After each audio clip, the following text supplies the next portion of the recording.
orcs of Mordor and Uruk-hai of Isengard. It's time for the goddamn Raid Select podcast. I'm sure there's some elves and dwarves and bullshit in there. Welcome, everybody. I am Jeff, and oh my god, it's been like 100 million years or 2 days. My sense of time is very bizarre.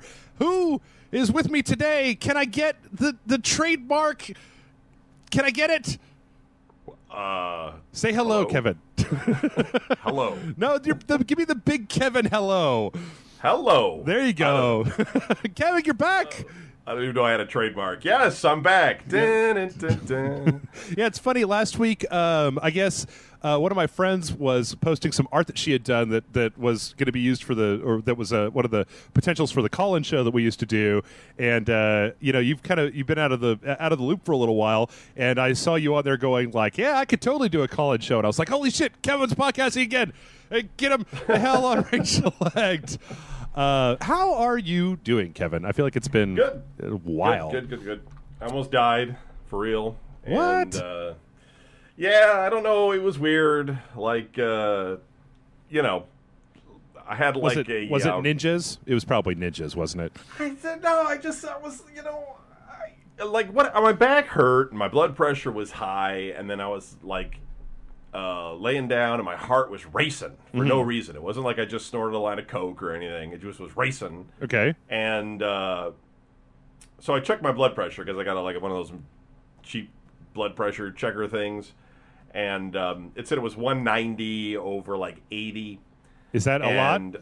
Yeah, normal's like 120 over 60. Okay. So I went on the internet because I'm not an expert, and I was looking at the chart, and it said if you're over like 180, you should go to the emergency room immediately. Okay. And I was like, Yeesh. well, I'm not trusting the internet. So I called the 24-hour nurse on call, and she put me through this whole thing of rigmarole, asking me all these questions. And then at the end, she's just like, I think you should go to the emergency room. Mm-hmm.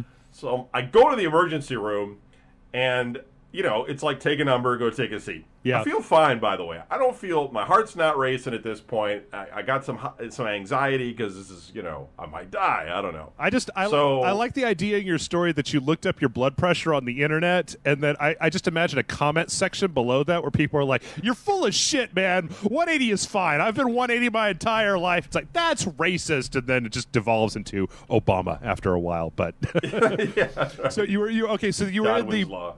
And that's the worst part of going to the emergency room. I haven't been that many times, but where you go in there and you're like, this is the emergency room. They're like, yeah, wait over here for like 4 hours while we get somebody to talk to you. Right, exactly. And so it's very nonchalant. They're like, oh, you got high blood pressure. It's like, yeah, all right. And they bring me in and they check my blood pressure. And then like immediately, like 2 doctors like approach me and they're like, we're bidding you. We're going to stick you with this needle here. It's not exactly what they said. But they were like, and we're going to put these drugs in your system, like, right now. Because I'm really worried you're going to have a stroke, like, right now. They were so worried like, they stabbed me, and they just said the blood would come out, and then the pressure would go down, and it would be better that way. Right. You would think that's how it works, but apparently not. So the one doctor starts putting together some kind of weird balloon thing, which I'm not. He's like, because the other doctor's like, yeah, put that together in case he has a stroke. And I'm like, what? What? I'm like, I have no idea what's going on. I feel fine. So they're stressing me out. They check my blood pressure again. It's now 220 over 110, which is, Did you get that's ridiculous. Like laser vision at that point, or just Hulk your way through the walls in the hospital? I was starting to like hallucinate a little bit, I think, for real. And I just relented. I didn't really want to be there overnight because I felt fine, but I just relented and let them go ahead and give me the drugs. And so I was in the hospital for 2 days because they couldn't get my blood pressure down, like 2 nights. Okay. So 3 days, 2 nights. And then they eventually got it down, and they told me that they think it's probably my kidneys, and I have to go see this kidney doctor. And then so after I got out, again, whole time I feel fine. Yeah. I don't know, but my anxiety was like really bad. And so anyway, I see this kidney doctor, and then he's telling me, he's like, yeah, he goes, this usually happens from tumors. He's like, you probably got a tumor in your adrenal gland.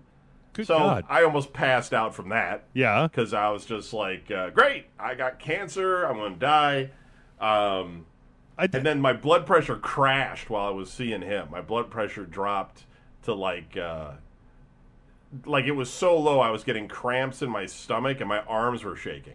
Yikes. Like I should have probably passed out, but for some reason my body's like, you're not passing out, you're just going to suffer through this. So I had to like lay on one of those doctor tables for like 30 minutes until my blood pressure actually came back up. This is a horrifying story because it all starts with like, I was fine, and then I took my blood pressure, and then now it's like you're passing out in a doctor's office, and they're just like, oh, you're going to die now, I guess, or whatever. Right. I mean, if I hadn't checked my own blood pressure, I might have totally died like in my house, apparently. Yeesh. So anyway, he gave me like a jug to pee in for 24 hours. He's like, oh, pee in this and bring it back and we'll test it or whatever. So I did that. Was this then he said, well, a hobo doctor? Was he just like a homeless guy that with a doctor's jacket on? Like, I'm pee in this jug. Looking forward to some of that pee. But no, he was a normal guy. But so I peed in it, and they said, no, it looks like the chemical we were looking for wasn't there. So he gave me this drug that basically thinks my body overproduces a hormone. And so he gave me the medication, and then my blood pressure just returned to normal. Well, normal for a guy my height and size. Right. You know, I'm not that big, but, you know, it's not perfect. But it's like a normal, you know, where they just are like, now eat carrots and walk 10 miles a day. You know what I mean? Ladies and gentlemen of Rage Select, Kevin is dramatically underestimating. He is a mountain. He is the mountain from Game of Thrones. You guys haven't seen him in person. No, the day that I walked up to your house and knocked on the door, you opened your door and I had to tilt my head up to see your face. I was like, well, goddamn. Kind of like Lurch, I think, from Addams Family. But yeah, so now I'm fine. Okay. Basically. Okay, cool. Everything's fine. I'm just on this medication probably for the rest of my life, and otherwise it's good. Okay, well that's great. I mean, it's not, the story wasn't great. The outcome, you know, obviously that they didn't. I mean, you know, because you just hear these horror stories of people that go into the doctor and they're like, well, that didn't work. Let's try this next, you know, and it's like, nope, that makes me feel worse. And they go, okay, well, let's try leeches or having a bear fart in your face or something like that. It's just like, I don't know, modern medicine. I don't go to the doctor unless I'm like actively throwing up blood or like an arm comes off or something, which hasn't happened for a while now, so I figure it's probably all right. But well, I tell you what, it sounds like you've been spending a lot of time like convalescing. Have you been playing anything in that particular I've been time? playing like Destiny and a lot of those Telltale games that are out, you know, Borderlands, Tales from the Borderlands, Game of Thrones, stuff like that. You know, I can't even think of everything off the top of my head, but yeah, been playing lots of stuff. No Assassin's Creed Unity? You didn't want to get in on that total shit show? No. Luckily, I avoided that. You know, I got some Call of Duty Advanced. I bought a second Xbox One. I got the Advanced Warfare version of that. Was it all the sounds sound like guns and shit? Was that just so you could have the console that was all branded and exclusive and stuff like that? No, I got it because it had a terabyte drive at the time. They didn't have another one that had the terabyte drive, and I didn't want to like keep going. I don't know, getting another one or whatever. And I needed one for doing like same thing you do, like shows and stuff. Yeah. Because I have an upstairs downstairs, so the downstairs is just for gaming, and then the upstairs is for shows. So I use those to encode and drop. And I got to buy another PlayStation 4, but yeah. Okay. Not yet. But have you played? I mean, have you played anything recently? I know it's been a little. The early part of this year has been. I don't know. It seems like some stuff is finally kind of starting to come out. I mean, Order 1886 was a kind of a flop, I guess, but you know, right. Dying Light was all right. I've really been enjoying Helldivers recently, and then the Grand Theft Auto 5 Heist. Jason and I just got done recording something for the heists in GTA. You guys Online. are always so bleeding edge. I mean, you're just like it came out yesterday. You're like, I'm done with it. Yep. Yep. It was funny. Yesterday I was trying to level my character in Grand Theft Auto Online up so we could play the heist, and the loading times in that game is so goddamn bad that I was playing Ori and the Blind Forest on my PC while I was waiting for Grand Theft Auto to load. I was like, what am I doing with my life? It would be like if I was sitting in my house just rubbing bacon on my naked body. It would be a little less odd than playing two entirely different games at the same time. It came across as extraordinarily hedonistic, like I'm some kind of Roman or something. I'm going to throw up, no, I must throw up Grand Theft Auto Online so that I can eat more of it later. Well, yeah, it's funny. Is there anything? Well, I tell you what, people ask this all the time, and it didn't come in as a thing on the show. But is there anything in particular over the next couple months that you're really looking forward to playing? I mean, Battlefield Hardline's coming out, and Bloodborne, and couple. Yeah, couple Bloodborne. I'm looking forward to checking out. I have a tendency to like horror games, and yet I'm scared to death of them. Mm-hmm. Like that PT demo for the PlayStation 3 was creepy. I don't think I could finish it, basically. But I keep buying those games all the time. And I have like a vast collection of horror games, too, that I've never finished because they're scary. And so I just, I play them for a while and I'm like, what am I doing? Evil Within, I played that. Did you like The Evil Within? It was too by the numbers for me. Like I like to have some level of I don't know, not the word I'm looking for is creativity, but you know what I mean. Like I want to be able to move around and not just do steps to get through a game. Right. And this was just one of those games that just felt like it was a series of steps. I tell you what, I think this is the third of 4 weeks where they've been releasing Resident Evil Revelations 2 as a episodic thing. Okay. I really dig that game. Like, it's got a really crazy where you get two characters, you got to switch between them all the time, but then they each have different powers. Really enjoyed that. Yeah, I haven't got that one. No, although I played the one on the 3DS, I think had the same name, but it's different or something. I think that was what it was. But anyway, yeah. I really enjoyed that. Have you played? Okay, so have you ever played Five Nights at Freddy's? Yes. Okay, because the third one of those just came out last week as well. Yeah, apparently the last one as well, they're saying, because the end of it just shows a hat on the... Well, spoilers for Five Nights at Freddy's. Well, it doesn't tell you how it ends. It's just that there's a little clip at the end where there's just a hat sitting there at the end. So, that they're supposed to make it sound. And then the writer, like, there's a whole blog thing where the guy who developed it explains everything about how he almost starved to death to make it. I don't know. It's weird. Okay. Yeah. Yeah, I don't know. I like the lore of those games, but I don't like actually playing them. Like, I don't like just the jump scare screaming in your face stuff. You just turn down the volume and you play some like light jazz or something. No. Yeah. Light jazz. It's horrible. Is Silent Hill supposed to be out this year?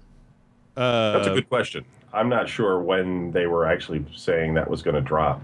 Everything keeps getting delayed, though, so probably not. Yeah, it looks like it doesn't have a release date, or at least it doesn't on Wikipedia just yet. Well, before we move on to actual gaming news, there's a couple of other news pieces that I'm kind of interested. I mean, well, there's one that doesn't really require anything, but I'm really curious, Kevin, to know what you think about. All right, so did Apple Watch really? I mean, like, I thought it was a great thing that we all got iPhones, and so we didn't need to wear dumb wristwatches anymore. And now Apple's like, here's a $500 wristwatch that connects to your iPhone. I mean, it's just a phone, but it's a wristwatch, right? I mean, I haven't really cared to go look at it, but I'm looking at a picture of it now, and it's just a touchscreen watch, isn't it? Like. Yeah, I mean, right. It's a touchscreen watch, and I think it probably has a bunch of sensors in it. I've got one of those Microsoft bands, and that's got the whole temperature sensor, and it's got a built-in GPS and all that kind of stuff. But this is only $199. Yeah, and it talks to my phone, and it's a lot like the ones that other people are picking up, like the exercise, the band and all that sort of stuff. Where I don't think anybody is that interested in actually getting the the Apple Watch or whatever you want to call it, the iWatch. What is the name of it? I think it's just like I'm on Apple's website now, and it just has the Apple logo, and then it says Watch, and that's it. So Apple Watch, I guess. Wow. It just seems like completely, I'm not the biggest fan of Apple in the world. I don't know if this has come up in a while, but I'm not the biggest fan of Apple products in the world because I think they're ridiculously overpriced for what it is that you get. But right. At least like with something like the iPad or even the iPhone, right? I've always maintained that as much as I'm not super into Apple products, only Apple could have put out the iPhone for that amount of money and had people buy them to the point where other people were going to start knocking them off and giving you cheaper ones and stuff. Like the iPad, that concept was just a big iPhone, right? Like anybody could have done that. But when Apple puts out a thing, it seems like they get enough early adoption that they instantly have a market that other people could try to steal away from them by making the cheaper, dumber, faster, easier, or whatever version of whatever the thing that Apple's put out. And I feel like, between stuff like the iPod and then the iPhone and then the iPad, all that stuff kind of shepherded in these crazy shifts in the way that we consume a bunch of stuff. It's a watch, man. Like, is the watch the entire iPhone, or is it just a Bluetooth goddamn watch? You're like the second person that asked me that. Yeah. I'm pretty sure you have to have an iPhone to talk to the watch. I mean, it might do some things without the iPhone, but you're not making calls on it. You know what I mean? Like, you're not going to own two devices to make calls on. So, if you want to use it for like text messaging and making calls and stuff, which I imagine that's the purpose of really having it, is to do some text messaging on your phone. You're gonna need your phone. But why? It's so goddamn lazy. Like, why? Oh, look, now you don't have to pull your phone out of your pocket. An action that takes one goddamn second that everybody does constantly all the time. Like, it just, and the simple fact of the matter is, I know that it starts out at $350 for the cheapo version, which right. Seriously, that's an Xbox One right there. But right. But the fact that they have a $10,000 version that has 18 karat gold and sapphire crystal face and a leather band and all this shit, I'm just like, who is? I don't know. It just, to me, seems like I could see where the iPad was going. I could see where the iPod is going. I can see where the iPhone is going. I can't see where this watch bullshit is going. Is it going to be 5 years from now, everybody's just hunkered over their watch, screaming at their wrist the entire time? Like, Siri, take a picture, like into their wrist, like they're Dick Tracy? I don't get it. I don't understand. No, I'm with you. I don't really think it's something anybody's really interested in. Plus, you got to charge them all the time. And, it's just another thing that you have. And it's really not that interesting. I remember I was at the bar. This is, in relation to my Microsoft band. Mm-hmm. And the waitress, she looked at, my band, and she's like, "What's that?" And I go, it's my watch. And I pushed the button, which made it light up. And she looked at me and she goes, "Oh, so does that make you cool now?" Hey, did you say, "Yes, it makes me extremely cool"? What's your fucking problem? I did say something just like that, but yeah. But that's it. It's just a status thing to wave around and be like, "I got the watch." And these days, it's just like, that's stupid because it's it doesn't do anything. But there's that one guy. I forget. He's like a rapper or something like that, and he came out with Snoop Dogg, Dr. Dre, Ice Cube. No, it's somebody I don't really know this name of, but he came out with a band. Oh no, it's the guy from the Black Eyed Peas, right? Will.i.am? Yes, the Will.i.am. It's like a bracelet, and he doesn't call it a watch, and he wears two of them, one on each wrist. Okay, and those are out, and they're terrible, apparently. What is it? What is it? Is it just a? It's just a Will.i.am slap bracelet watch thing? Like, oh, goddamn. Yeah, it's Will.i.am's Pulse smartwatch was Puls. Oh. And he refers to it as a wearable. Yeah, but you're not supposed to call it a watch. And he wears two of them. Why? So that he can text message on both wrists at the same time with his hands all the beep, beep, beep, beep, beep, beep, beep. I don't know. It's just to try to sell it to people, I guess. It's ridiculous. I'm going to tell you this right now that, like, I would never I do this watch bullshit. I've had 2 watches in my life, and I lost both of them, and they were both real nice, and I don't even give a fuck that they're gone. I don't even have any regret that the nice watch that I got from somebody is now gone. But if they were, instead of this bullshit, if they were making like just sunglasses that I could pull up an app in and see it on my sunglasses, I would pay $500 for a pair of sunglasses that I could pull up an app on and watch Netflix through my sunglasses while I'm riding. Well, I don't ride the bus, but while I'm walking my dog. Yeah, that's it. While I'm walking my dog, I can watch Netflix and just do it that way instead of some. If they're gonna do wearables, like do some real shit, do some future shit, like. The iPad, that's from Star Trek. Like, Captain Picard's got an iPad when I watch Star Trek. Captain Picard was never fucking pushing buttons on his watch, Will.i.am. That's right. Put it all on you, Will.i.am. Frequent listener of the Rage Select podcast. You tell Fergie to return my phone calls, asshole. Yeah, I don't know about this. I just know. I know that there was a bunch of Wonder Woman bracelets. It's just, I think silly. I think Apple doesn't know what the hell to do anymore. They also put out that new iPad because it was Macworld or whatever. They also put out that new iPad or MacBook. Yeah, that's gold. I'm like, ugh. Right. Who the fuck wants a? Yeah, and it has one port on it. That's your power port, your monitor out port, your USB port. But there's only one.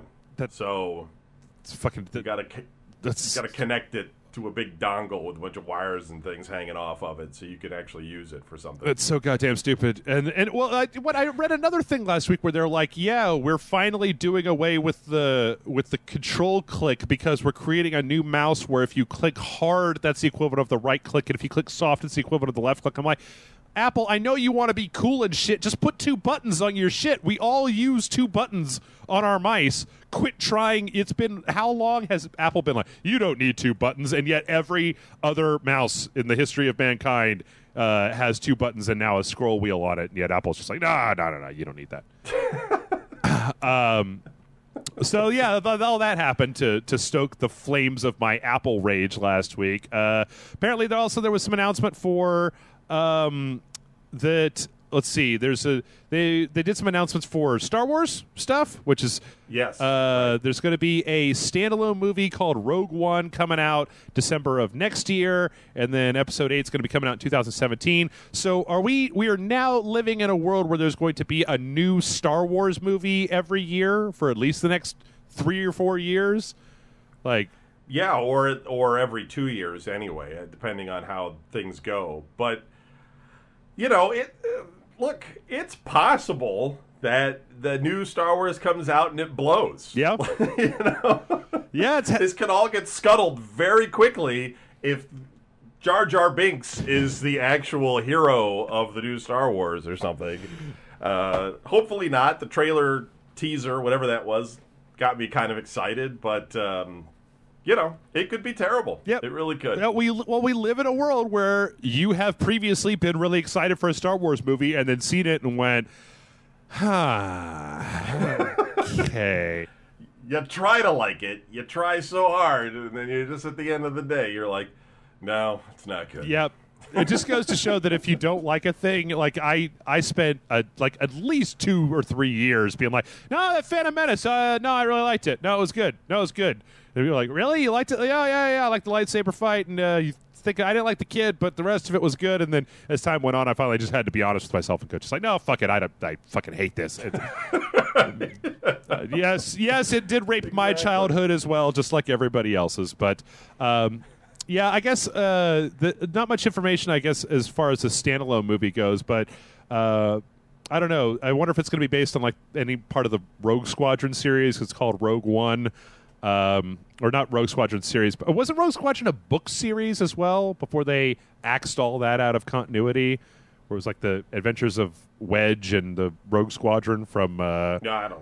Okay, you care about Star Wars? Really? Not really. Do I? I mean, I enjoyed it, but I'm not like that into it. You know what I mean? Like, I don't own the movies, for instance. Like, I'll watch them when they come out in the theater and stuff. And I mean, I know some stuff, but yeah, I don't know. I mean, it was part of my childhood. I mean, it was everywhere when I was a kid. But it's not that, like, I don't know. It's just not that interesting. It's cool. I know I'm going to just, like, alienate all kinds of listeners right now because I'm, like, knocking Star Wars or something, but I'm not really knocking it. I just, it's kind of like, it's Lucas's thing. You know what I mean? Like, he comes up with it all. It's not really, it's never been that collaborative, so it doesn't really have a lot of depth. And I think in these new ones that he made, he tried to add a lot of depth. Now, the other stuff, the not fan fiction, but like the books and the comics and stuff, John Ostrander's work on the Star Wars comic, supposedly great. I haven't read them, but I get all that. You know what I mean? But I never got into it because they never considered any of that canon. So it's just kind of like, I don't know. Yeah. Not that interested. I like Star Trek more, I suppose. I'm in that camp. I'm more in the Star Trek camp than the Star Wars camp. There it is. You danced around it for like 5 minutes, and there it is. The literally, or not literally, figuratively, the oldest geek argument on the internet. It's like the BBS was invented, and the first thing that happened was a board went up called Star Wars is the best and Star Trek sucks balls, and then it just started, and it's just been on fire ever since. Yeah. Yeah. I don't know. I really hope these things aren't the worst. I know that. I mean, I'm kind of half and half with J.J. Abrams. I'm really looking forward to. I'm really hoping that at E3 this year we get to see more of that Amy Hennig Star Wars game that they're working on. Because that's what's. I mean, outside of Battlefront, which Battlefront is fine, but I want to see more of a narrative thing. I wanted to bring back goddamn Dark Forces. That's what I care about, or Jedi Knight, or whatever it's called now. Yeah. Well, and on that particular note, I think it's time to switch on over to the news. And our first story here you already alluded to, and that is that Uncharted 4 has been delayed until next year. And I know that when this happened, I know that when this happened. Well, but here's the thing: I know that when this happened, Jason was on Twitter like bemoaning this fact and screaming and firing his gun up in the air, Point Break style. But like, Kevin, you've been doing this for a while. I've been doing this for a while. Are you really even surprised at this point? Like, when something at this point, I just assume everything is going to be delayed 2 months until it's in my hand. When it's in my hand, I believe that it's out. But until then, kind of go fuck yourself, because things just keep getting pushed back. Like 2013, I think, was where this shit really started. I think it might have been BioShock Infinite. Might have been the first game where I kept chasing it over the years, from this year to the next year to the next year, to the point where I was finally just like, all right, it's never going to come out. And then it did, and it was great. But do you ever wonder, like, though, if this is just like a way to get pre-orders going? Like, they're like, yeah, we're going to come out in the fall, get your pre-order in and stuff. And then they're like, all right, we got all the pre-order. All right, good. Now let's just delay it, another 6 months or another year or whatever. It seems, why announce when it's coming out unless you know when it's coming out? I totally agree. I tell you what is sometimes, nowadays we don't tend to get a lot of specific, they tend to, write very controlled press releases about why things have been pushed back. But for me, the worst thing is that, like, I run a weekly show where we got to put out all these videos, and there are just some weeks where there's not jack shit out. And then, like, the third week of every month, they put out like 12 games on the same day, and I'm just like, can you please just put something out every week instead of trying to put everything out on the same goddamn day? Right. Right, exactly. Because I end up having to skip shit. Like, I think that next week we're actually going to have like double video episodes for a couple days because there's just so much shit that's out, and I wanted to cover all of it. But are you? I don't. Since I haven't talked to you since the Uncharted 4 trailer first leaked, are you? Are you a fan of the Uncharted franchise? Yeah, no, I think they're great. But I had that one thing. I think we talked about it way back in the day about struggling in the second one in the museum level, which actually there was a really great write-up about that on one of these sites about how that level was completely wrong in being inside that game. And I was like, I felt redeemed after reading that article. I was like, I'm glad I'm not the only one who thinks that. So, but yeah, no, those are, they have really high production values. That's a game game series that, really or consistently shows what Sony's able to do with their console. Yeah. Yeah, absolutely. I just want them to get done with this so that are Naughty Dog the ones who still own the Jak and Daxter franchise? Yes. Because I want a new Jak and Daxter game. I think so. Anyway, these things change hands a lot.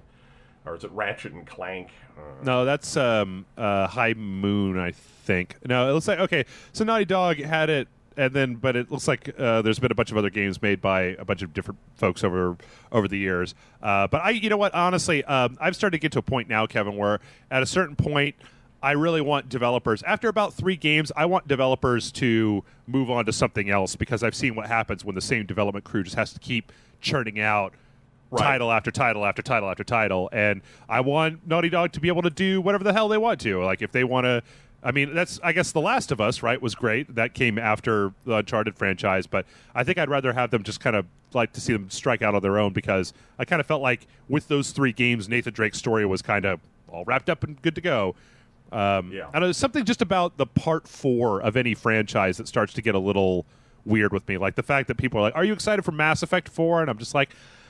I felt like Mass Effect kind of wrapped itself up. Like, yeah, right. There were those ending problems, but my God, like if you start getting past about 3 or 4, then you get into problems with like Metal Gear, where you've got just the timeline just strewn all over the place with just gaping plot holes here and there and everywhere. But no, I totally agree. I mean, I'm with you on that. A lot of times, though, you kind of got to read the reviews. I mean, some stuff comes back around. Like Tomb Raider kind of came back around, I guess.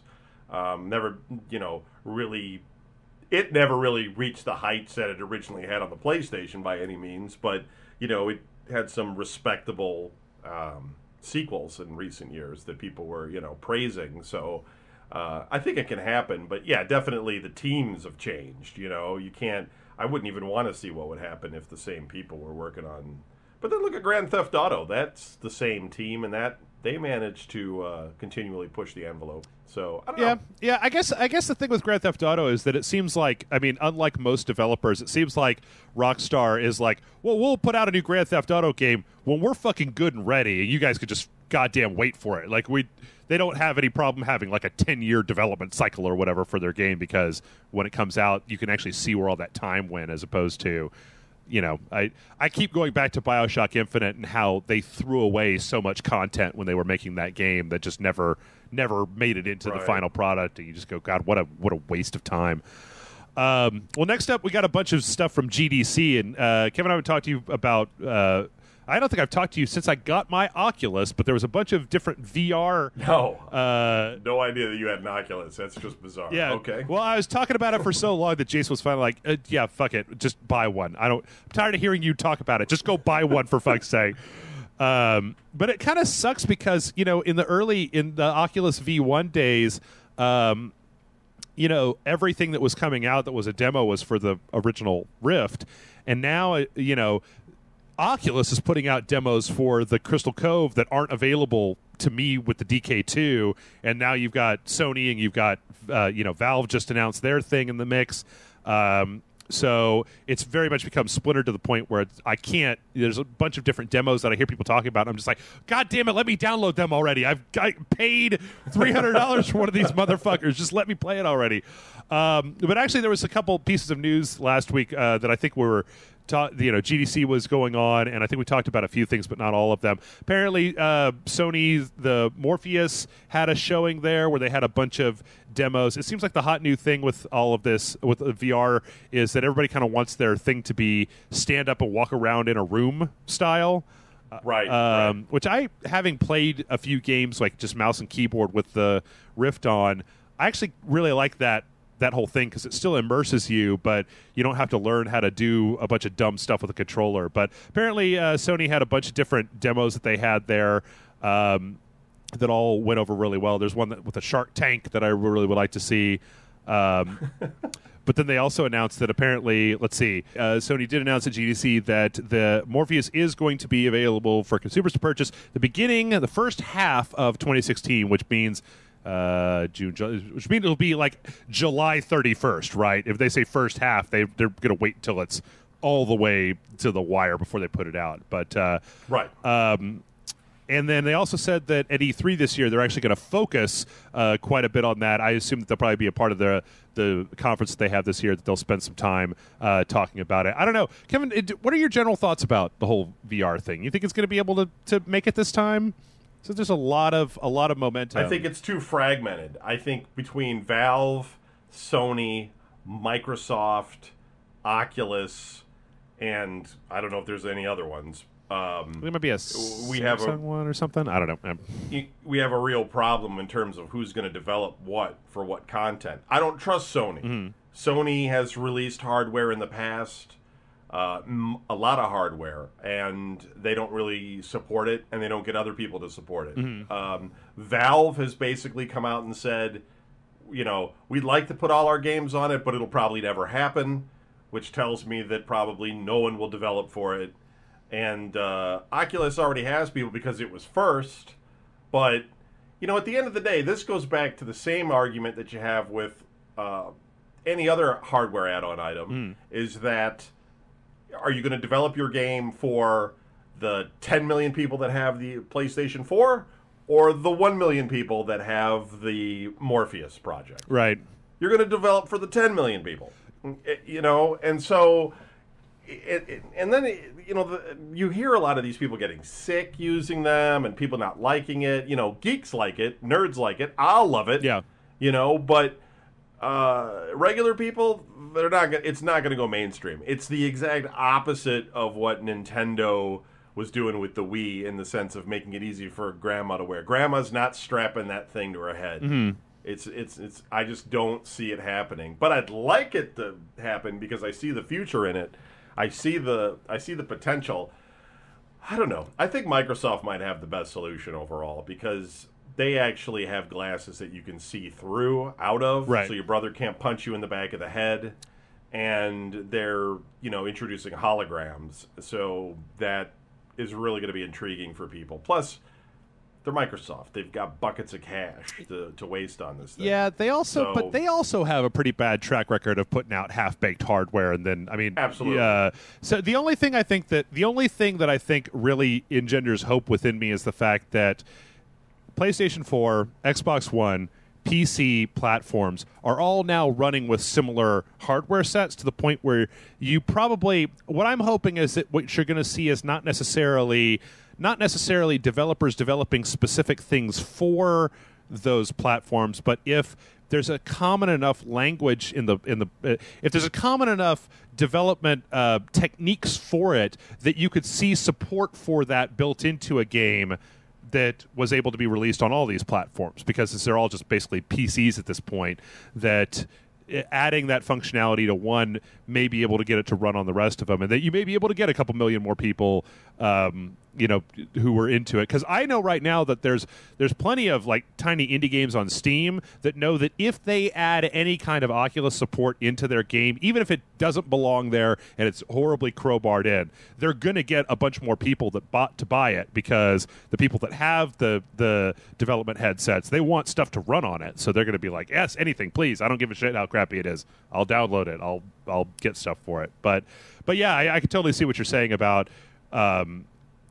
It is a lot more to ask of people than previous peripherals. Any previous peripheral. It's actually the exact opposite of the Kinect, right? Of instead of standing in your living room waving your arms around, you have to do this really complicated thing that just takes up your entire field of vision.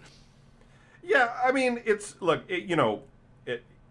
great technology, and for people listening, this is a revolution. This is the thing that you can get that's going to completely change, has the potential to completely change everything that we do. Like how cell phones sort of changed how we talk to each other. This is going to change the way we have entertainment. It can. Yeah. Because, it has the ability to, we were laughing and talking about it before on an earlier show at one point when these things were just being talked about, about mapping a space that you're in and putting you inside of a game, and that was and they're already talking about doing that now with these things. Yeah. And so this technology if it does gain traction and it continues to build and maintain an audience, every year we're going to see a real, a shift in making it better and better and better until we're in holodecks running around on the Enterprise. But I throw my Star Trek in there. But I do think, though, you're asking people to fork over the price of a console for one of these headsets, and I just don't think there's going to be enough software for people to really, it's just like a console. A lot of people out there, they're not the first adopters. They're the people that are going to go, I'll wait until there's a game I want to play. Right. And they've got to have those games, they got to have that Call of Duty game that's like really good with that headset. And I just don't know if it's like, if Activision is going to be like, that's where we're going to go. You know what I mean? Like that, we're going to support that. I hope that what it can be is that it, rather than having to have, because that's one of the only things, that's one of the saving graces, in my opinion, of VR and some of the stuff that I've seen, is that you can take an existing game in formats that we already have. Something like Diablo 3 on the consoles, or like Call of Duty. Any first-person shooter works wonderfully well. And with a little bit of tweaking of the UI, because you have to get the UI in the middle because you can't put it on the edges of the screen because you can't see the edges. But if you can just move that UI a little bit, there's already stuff for the Oculus that'll let you manhandle an existing game into having Oculus support. I hope that it's a sort of thing that can start out as additive to existing games, propped up by the niche VR culture that you've seen of enthusiasts, and then slowly work it into the mainstream instead of just being like, here's a Wiimote, check it out. And then after everybody's played Wii Tennis for 5 years, nobody wants to play it anymore, apparently. Yeah.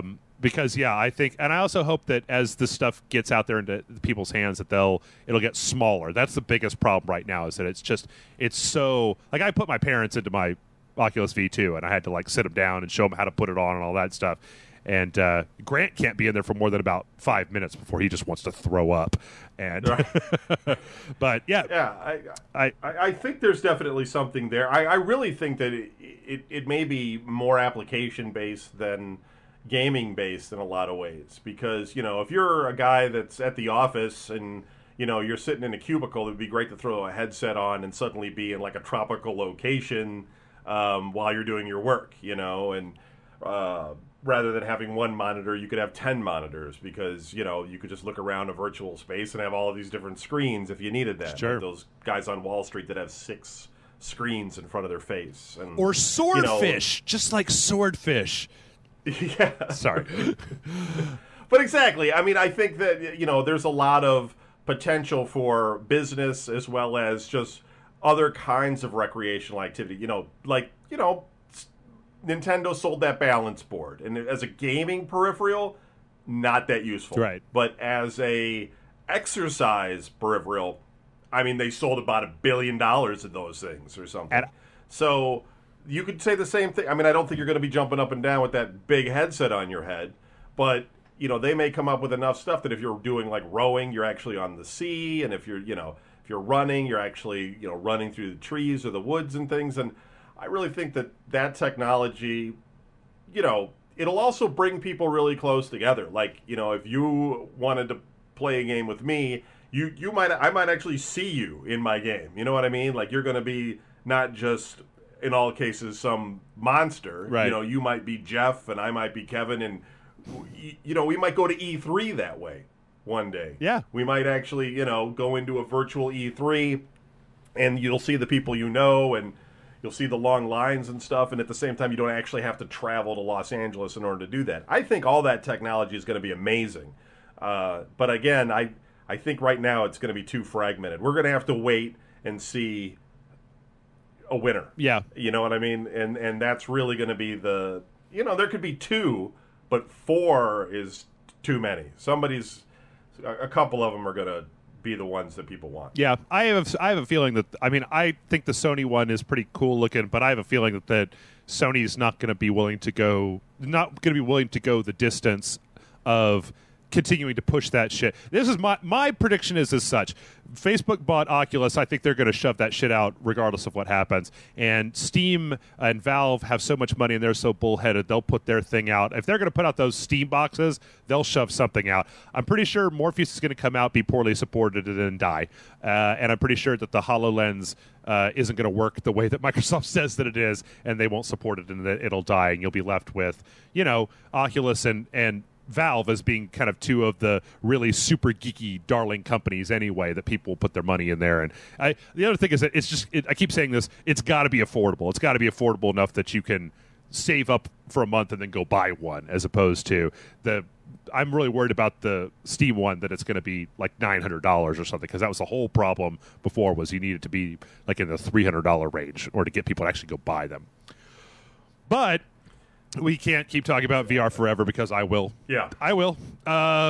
So a couple other things came out of GDC that I wanted to go over before we move on. Speaking of Valve, apparently Valve has finalized their controller that they were putting out for Steam titles and stuff like that. And it looks like it's a little bit better now than it was before. I remember when it was originally came out, it was that whole haptic, just two circles on it that had no identifying marks. We're supposed to use haptics in order to simulate where a button was or when you bring your finger over it. Now this thing has a full joystick or a directional stick on it, 4 buttons, kind of a start and select, and then 2 of these haptic pads on it. And apparently from all, have you ever had an opportunity to like touch one of these things, Kevin? Just out of curiosity? No. Okay. It looks like it looks very, very awkward. I mean, I just think about trying to use the touchpad on my PlayStation 4 controller has always seemed really awkward. This seems like it's just as awkward, but I don't know. It could work.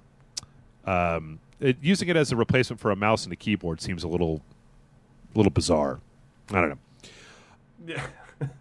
Okay. Yeah, we're talking about the Steam Box controller, or what? I'm sorry. Yeah, the Valve controller Yeah. for the Steam Box that has the 2 big touchpads on it. Box. Right. Yeah. I mean, I've looked at it. I haven't held one or anything, but I'm with you. I don't know. You think these Steam boxes are going to sell? I really don't. I don't know who they're marketing them to, because they're more expensive than consoles and they're less powerful, or they're more expensive than PCs, full PCs that you could get with the same hardware in them. Like, I just don't know who they're marketing it to. It's got a limited selection of games, costs more than a console. I mean, maybe enthusiasts, but I think that most video game enthusiasts probably already have a PC that's able to play games. Like, if your PC started getting really slow, would you upgrade it, or would you buy something that's more expensive than a normal PC? I don't know. Do you think that they have any chance of? Oh, I think it's a disaster, simply because it doesn't run Windows. It's only going to run their Linux. Now, granted, maybe you can, some of these ones that come out, you can install Windows on them and then maybe have a dual boot. I mean, that would be cool, but it makes no sense to me that you're going to just, because we all have Steam. I mean, everybody that's probably listening has fallen for one of those Steam sales where they've got like 50 Ubisoft games for $1, and you're going to go over to that Linux OS or whatever that is, that it's running, and 3 of those games are going to be there, and the other 47 are not, and it's just going to be like, you're just going to say to yourself, why isn't this running Windows? I mean, Microsoft is basically giving Windows 10 away for free as an upgrade. Mm-hmm. They couldn't work some deal to, just run Windows. It just doesn't make sense to me. And so I don't know. I mean, for that reason alone, I wouldn't buy one. I mean, it's just, just like you're saying, I can go get the hardware, hook it up, and, be playing it right now. You know what I mean? Like, I don't need to wait. I got Steam, I got games, I can connect it to my TV. So I don't really understand the market for this. I mean, the only thing I can think of, this is the thing I've said before, the only thing I can think of is, I mean, I could see where Steam OS might work if you had, if Steam OS runs games just blisteringly fast, right? If it's all stripped down Linux version and it runs games twice as fast and you need half as much hardware as you would on a PC, or on a normal Windows box, I can see selling, kind of trying to sell it on that. But if that's the case, then all I would do is go out, buy another hard drive, slap it in my PC, put SteamOS on it, dual boot to SteamOS, and exactly. Why would I need a whole separate box to do that? I already have a gaming PC, so I don't know. I don't understand. I kind of do want to get one of these Steam controllers though, because they look really bizarre, and it's one of those things where I can't really imagine the whole haptics of it. I think until you hold it in your hand, there's probably going to be no way to simulate that. And then finally, apparently, motherfucking Microsoft, man. Kevin, it's been, 30 years they've been doing boneheaded asshole shit like this. There was a whole thing that came out of GDC where they showed the Xbox app that you're going to be able to run on Windows 10. And only Windows 10, apparently, because fuck you, that's why. And I just don't understand if they're trying to push people into having this whole Xbox Live ecosystem where you can chat with your friends, you can invite people to games, you can cross-play between the different platforms and use it on your phone, use it on your PC, use it on everything. If they want to do that, why don't they do it with an app instead of forcing you to put Windows 10 on your machine? Like, they keep doing this shit, and it never works. Oh, Halo 2, only available on Windows Vista, or whatever the fuck it was. Until somebody figured out how to edit one INI file to trick Halo 2 into realizing your Windows XP box was Vista. You're right. I don't know. It's disappointing. But they got new management now, so it's going to be... They just got to make that same mistake over and over again, and then that person leaves. Fucking hell. Well, I think my favorite thing to come out of this, I don't know, did you see this last week where they had talked about having this Xbox app on Windows 10, and somebody asked the wonderful question, well, does that mean that you're going to have to pay for Xbox Gold on your PC?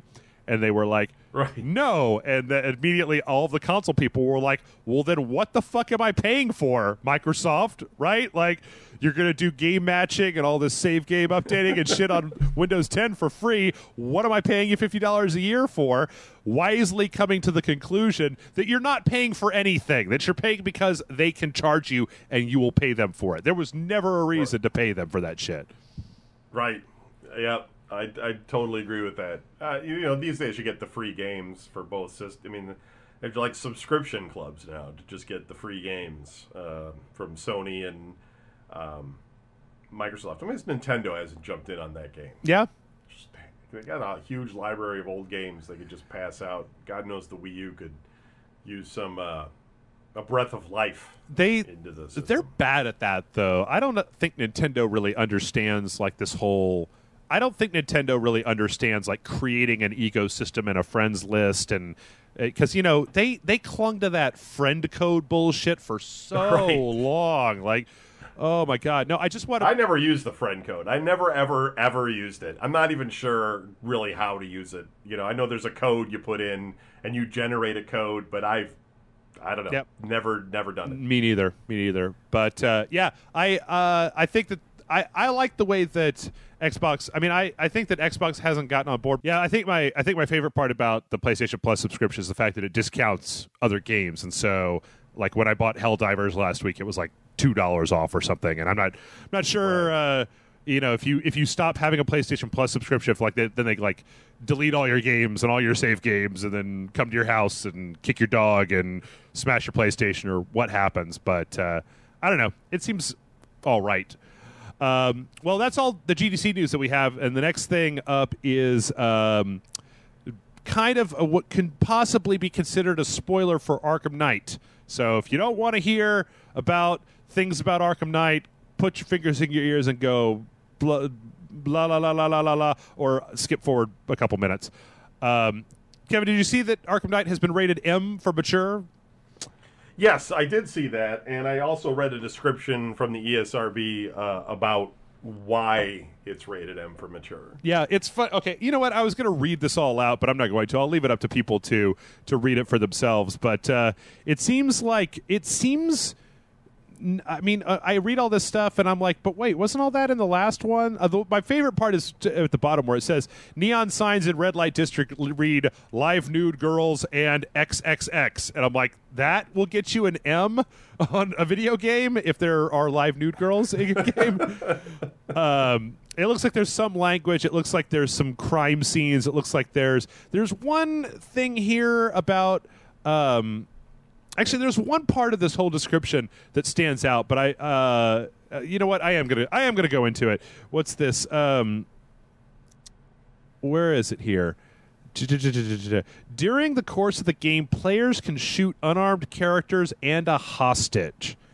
Now, that's a little strange considering Batman doing the gunsies. So I'm not sure if that means that we're going to be playing as a different character, or if that means that Batman with the bat tank is going to have the ability to shoot pedestrians when he goes bat crazy or something. I don't know.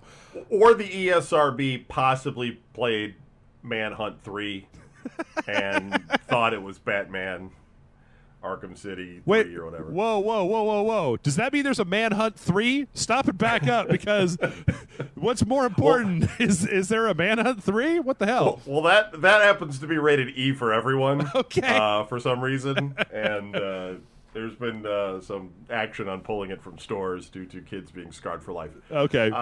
No, I don't know.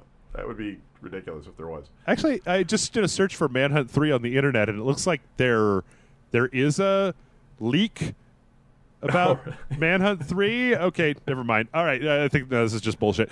Yeah, anyway, I think it's interesting. I not for nothing, but Rockstar seems to know how to use the elements of their games to tell a story really well, so I'm glad that this isn't just Batman just punches his spine out all the time. It just does Mortal Kombat finishers, or pre-order now you can play as Scorpion in the new Batman game or whatever. I think though giving Batman an M for mature rating is it's a bad idea. You think so? Because I mean, look, as adults we're cool with it. You know, we're like, yeah, that's cool. You know, whatever, get some Batman breaking skulls or whatever. But you know, in reality, that's a character that has historically always been for younger audiences, and they really could have just clipped out or modified or changed a few of these things, and it would have been T for teen. Mm-hmm. I mean, it's just, it's an iconic character that parents are going to want to go out and buy the game for their kids and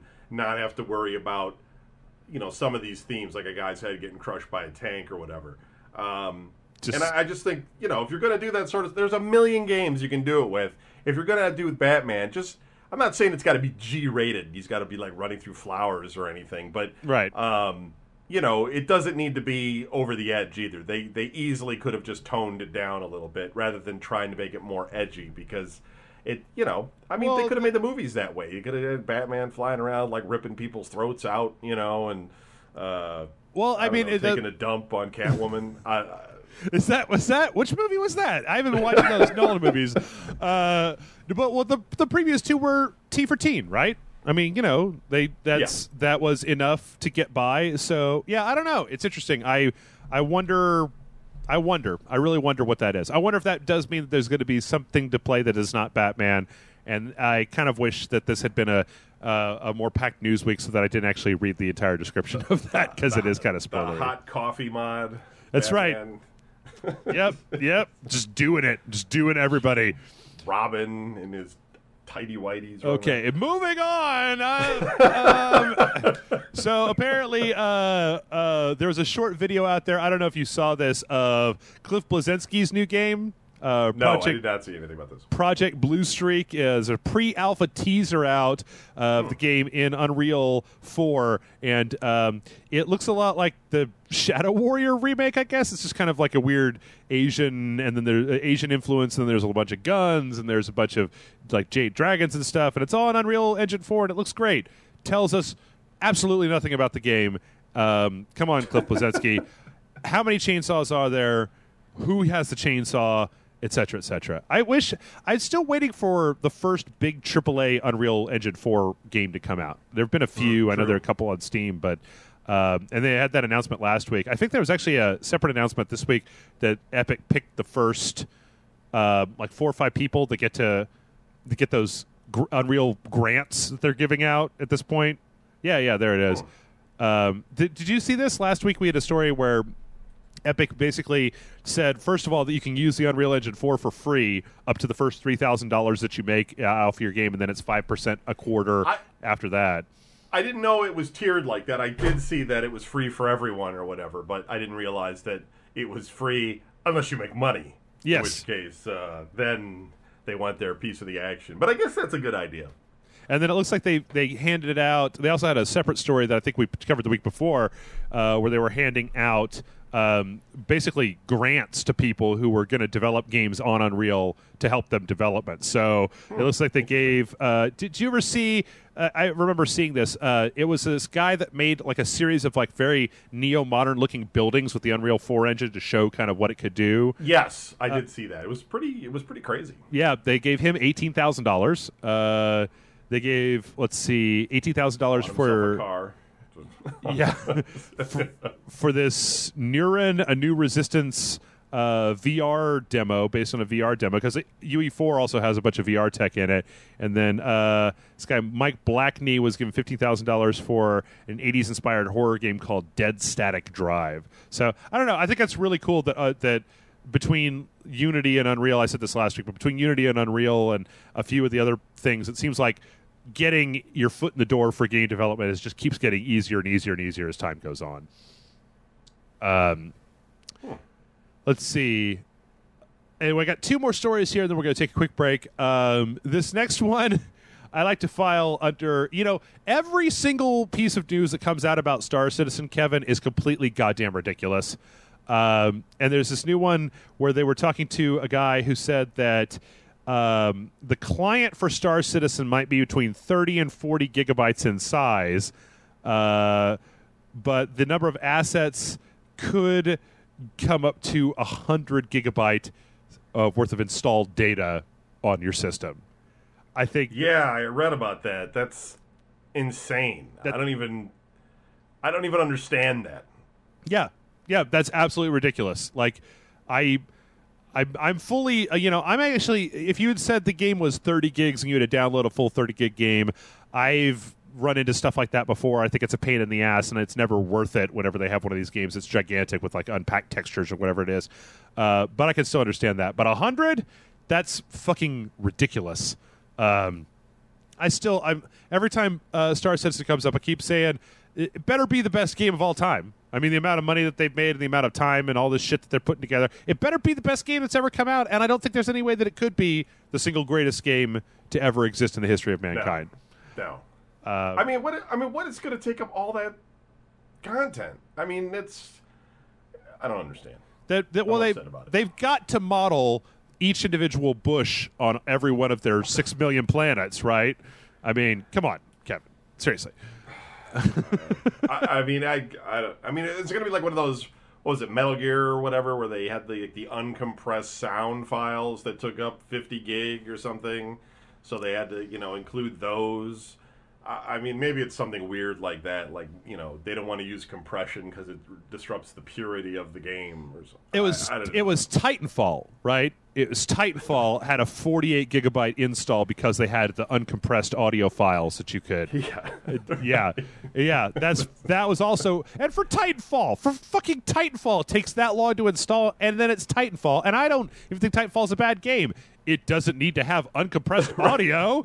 Right. Yeah. Put some 64 gigabyte MP or 64 kbps MP3s in there, and I'll be fine. It'll be fine. How do those meetings go down? Do you ever wonder about that? Like, is the composer like folding his arms with a frown on his face at the end of the meeting table, and he's like, "You're not compressing it," and they're just like, "Come on, it's too big. We gotta compress it." No, I'll erase all the music. I think that the entire video game, movie, music, television, film industry has a serious problem with not being able to tell when somebody is up their own ass because they're a creative genius or up their own ass because they're just up their own ass. And that somebody is in a boardroom, exactly what you're saying, just being like, no, it's really important. I want you to listen to this, and here's an explosion. Now listen to this. Here's an explosion. You hear how much more crisp that is? You got some guy in a suit just going, yeah, man, that sounded way better because, fuck it, he didn't know the difference. I mean, the speakers I have plugged into my PC are like Creative Lab speakers that I bought probably 10 years ago. Like, who gives a fuck if it sounds good? I can't hear it any better than, I mean, I don't know. This is stupid. And so, yes, at 100 gigabytes, you better be giving me the greatest game of all time, and you can't do that because I've already played Bulletstorm, so, fuck you. And last but not least, I always like to save Kevin a nice little story for the end of the news cycle, and this week, you probably ran across this on your own news show. I absolutely love this story. I think it's incredible. So, hey guys, remember that game State of Decay? Kind of a middling zombie game that came out on the 360, where you kind of is a third person kind of. I played it a little bit on one of the shows, but I never played a lot of it. There was a kind of a remastered version that came out on the PC. So it turns out that like a bunch of the background and sky textures for this particular game were outsourced to some other company, and that they basically littered the game with dicks. There's just dicks in all these textures, just dicks. And on the 360, apparently, it wasn't high enough resolution for people to see that the mountains and the sky textures and those things were just penised up to everywhere. Well, when they started remastering it, they started putting it out. They started looking at these things and going like, "Oh my god, wait, what are there? Holy shit!" So yeah, it's just wonderful. I need to load this game up and see. I'm gonna go. I hope they haven't patched them out because, like, I kind of want to start a change.org petition to get Microsoft to not patch out all of the millions of dicks that are in this game. But they had a great quote that came from Microsoft. It says, Undead Labs was not aware of the textures in question until they began the process of exporting textures for State of Decay, the Year 1 Survival Edition, and they are not visible in the original edition of State of Decay.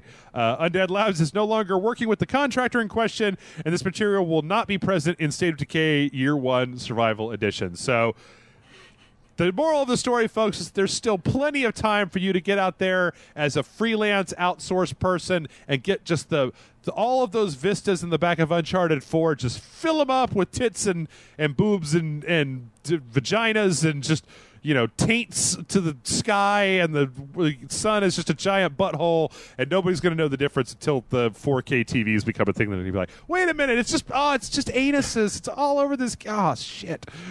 But yeah, I love this. It makes you wonder, like, what those guys, those contractors were thinking. Like, you know what I mean? Like, it was just a slow day at the office, and it's like, I feel like I'm going to draw some dicks on these art assets. It might have been just a thing where it's like maybe just a couple of guys doing freelance work for this game, and they're like, I'm just going to fill this skybox up with dicks. And then if they're like, hey, there's dicks in here, then I'll be like, oh, I'm sorry. I don't know what happened. My little brother was making skyboxes again. Hold on. Let me fix that for you.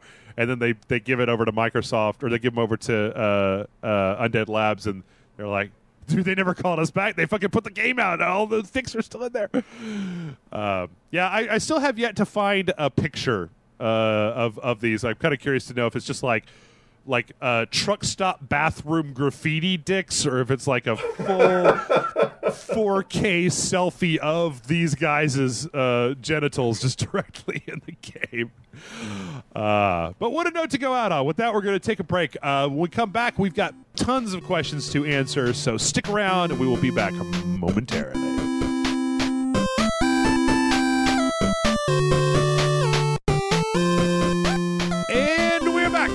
We're back, and it is time to dispense the weekly wisdom, Kevin. Are you feeling wise? Woohoo! Are you feeling owl-like? I don't know what's wise. Is it because of those potato chips? Is that the reason that I think of owls? Is it the Tootsie Roll Pop? God damn it. Have you heard about that weird Korean potato chip thing going on? Where they're eating those butter honey potato chips, and there's lines, and they're running out of stock everywhere, and you have to wait like 2 hours in a line just to get a bag of the honey butter potato chips. What in the hell are you talking about? No, I was actually in the break. I was outside smoking, and one of the listeners, right, who's from Korea, was like honey butter chips, bitch, or something like that. Yeah. And I was like, what does that mean? I don't. So they're running out of honey butter potato chips. It seems what? Yeah, I didn't know anything about it until last night, and one of the longtime listeners, I think she listens to this show, is Shannon. Her name's Shannon. I don't know how to say it. Jang. Is it Yang or is it Jang? I don't know. And she's in Korea. She used to be in the United States, I think. Mm-hmm. And I asked her about it, and she just said that it's a total freaking phenomenon that's going on in South Korea, where, people are, aggressively pursuing these things. People behind the counter will hide them when you come in, so you don't just grab all of them, and you have to ask special for them because they're very much wanted. She said that she had to wait in a 2-hour line to get one bag of them. There's no... do they have crack cocaine in them? Because otherwise there's no reason to wait. I go to Whataburger, I could get 6 honey butter chicken biscuits and put some Lay's potato chips on them right now. I could do that while we're podcasting. I could take my phone, call you on Skype, and totally do that. 2 hours for a bag of potato chips? Go fuck yourself, Korea. Get your shit together. Get your shit together, Korea, and just give people these. Can you imagine? You don't know. You haven't had one though, Jeff. You might have one, and then it'll be like all of a sudden you'll be like, "Yep, I got to go to the store." Yep. I'll be sad because I can't get them here in America. But we'll be like crack addicts on the street and stuff, like just jonesing, got twitches and stuff. Can you gotta get the honey butter? Okay, chips. I can tell you this right now. Like what I know about America. Can you imagine how pissed off Americans would be if there was a flavor of chip that they liked that wasn't available? Laying on the street. I mean, I can get chips. Everywhere sells chips. But Best Buy sells chips, for fuck's sake. Like, you can get chips in any convenience store anywhere in the entire world. Yeah, I don't know. I'm going to make my own honey butter chips tonight. I'm just going to take a Lay's potato chip. I'm going to spread some butter on there and put a little honey bear and then salt it. Boom. Anyway, mail@rangeselect.com is the email address for all of your chip shortage reports. I want to hear from anybody that's got a chip shortage thing. I especially want to hear from anybody who's had these honey butter chips and why the fuck are you waiting in line for 2 hours? I won't wait in line for 2 hours for what is considered to be the best barbecue in all of Austin. Like, so good that Obama went there when he came into town, and I won't wait in line because I won't wait in line for 2 hours for anything. I don't give a fuck. Right. Space Mountain chips, Scarlett Johansson, it doesn't matter. 2 hours. That's a long time, 2 hours. Yep. Anyway, our first question this week comes in from Rick, and Rick says, Dear Jeff and Kevin, I've always wanted to see, you know what, this might run into stuff that we've seen before, but let's see. Yeah, this is a question about SteamOS. See, do you see a future for SteamOS or open source gaming platforms in general? I'm going to skip this one. All right, I'm going to start that whole thing over. Sure. All right, our first question comes in from longtime podcasting emailer Kiros, who says, "Hail, hail the dog lord. Would you like it if your life had its own soundtrack for everything you did? Imagine the soft ballads as you awaken in the morning, wacky show tunes during your walks with Professor Dog, the dramatic orchestral music as you decide whether you want fries with your burger, and ominous pipe organ music and Gregorian chanting as you deal with the dreaded Taco Bell poops, the fast-paced thriller music and then pornography. Also, everyone around you can hear the music too. May Dogacles hot cream well up within, fill your soul with the might of 1,000 virile hulks. Oh, my God. These are getting just worse and worse. Okay, I'm going to cut that one off there. Humbly, Kiros. What do you think, Kevin? Soundtrack to your life that was forced onto everybody else around you all the time. Oh, it would be ridiculous. Of course not. Why would, that would, especially like if you were in a mood that nobody else was in, like you go to a funeral, and it's all like, be like, I'm sorry, I didn't, I do feel sad, but it's the music's lying right now, It's total disaster. People trying to study. Imagine you're in a movie theater trying to watch a film. People would be punching you. It'd be no good. You could never play poker again, right? Like you just... Like you try to bluff, and then it's just like da-da! Like I don't know why it's the Windows 98 start noise or whatever that was, but you pull a card and you get the wop wop. That's right. Yeah, that would be absolutely terrible. I mean, I can say that for years I have fantasized about the idea of having a soundtrack or being able to listen to music inside of my own skull 24 hours a day, just so that I can put Night Ranger on repeat and then just never take it off for the rest of my life. But I think if I had to force other people to listen to it, I don't think that would work. I mean, I don't know. I guess you could get your own reality TV show. I mean, you could be that guy on Hacking the System that has his own music, and then they could study you, and you probably get a grant, and you'd never have to work again. So maybe, but then you probably could never have friends again, because every time that they said something stupid, and then Kiros, I'm gonna have to say no. I'm gonna have to say no.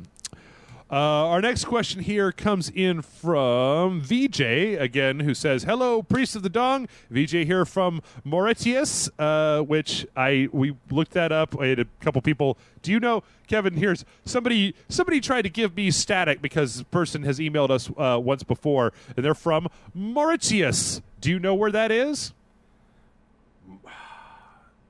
What is it called? Mauritius? Mauritius. Mauritius. Is that like Mauritania in Africa? Is it like there? I don't know. I think so. Yeah, I think it's a country in Africa. It's off the African coast or whatever. It's off the coast of Madagascar. I sadly know where that is. Well, I guess the thing is that I made a big deal of it. I didn't know where it was, and then in the comments section, somebody was like, "Jeff, I can't believe you don't know where this is." And I'm like, has there been a thing? Oh, they have Google. Don't take that. They didn't know. Well, I'm just like, is there a thing that ever happened to that? I mean, and VJ, I'm not trying to put down. It seems like a lovely island and things. It's got a national park, and I'm looking at it on Google Maps right now. But I'm just like, why would I know where this is from? Was this where Morgan Freeman was born, or Nicolas Cage's summer home, or was Google invented there? I mean, why would I know where it's from or where it is? It's where the zombie apocalypse begins. Well, the zombies are going to have to work pretty hard because this shit's out of the way. And we're going to get reports from, what is this? Swimming zombies. St. Denis and then Madagascar. It's going to take a while for the zombies to hit Mozambique is all I'm saying. Anyway. Dead Island. That's right. VJ's question. My question is, which TV shows / movies / video games spend time establishing rules to their universe and then break said rules to often idiotic effect to the point where it spoils your enjoyment? For example, in the Devil May Cry 3 cutscenes, Dante is pictured as a badass who just decimates a room full of enemies in one hit. However, when you gain control, the same basic enemies require a 20-hit combo. In The Flash, our hero is shown training how to punch while avoiding hits to defeat super-powered enemies. He then loses that ability in later episodes when facing regular humans. In the Tomb Raider reboot, Laura survives impalement falling down goddamn cliffs, but at one point you are so injured from a similar accident, you have to limp through a level to find some Band-Aid. This is a major detraction in an otherwise amazing game. It did put me off as much. How would you write them differently to create a seamless experience? Suspension of disbelief or straight up murder aren't valid options. Thank you for answering my questions and rage on, VJ. I think this person actually asked a very similar question, but you weren't on the show last time, Kevin. So what do you think about when continuity breaks? I know this is I talked to Brian Salisbury, and whenever they're watching sci-fi movies, that's one of the things that always sticks out to him. He's like, don't make rules and then just go break those rules later on in your movie. He likes to point out that in the new Ninja Turtles movie, apparently it was a thing where they were like, oh, if this skyscraper falls over, the entire world would be destroyed, and then totally falls over and nothing happens at the end there.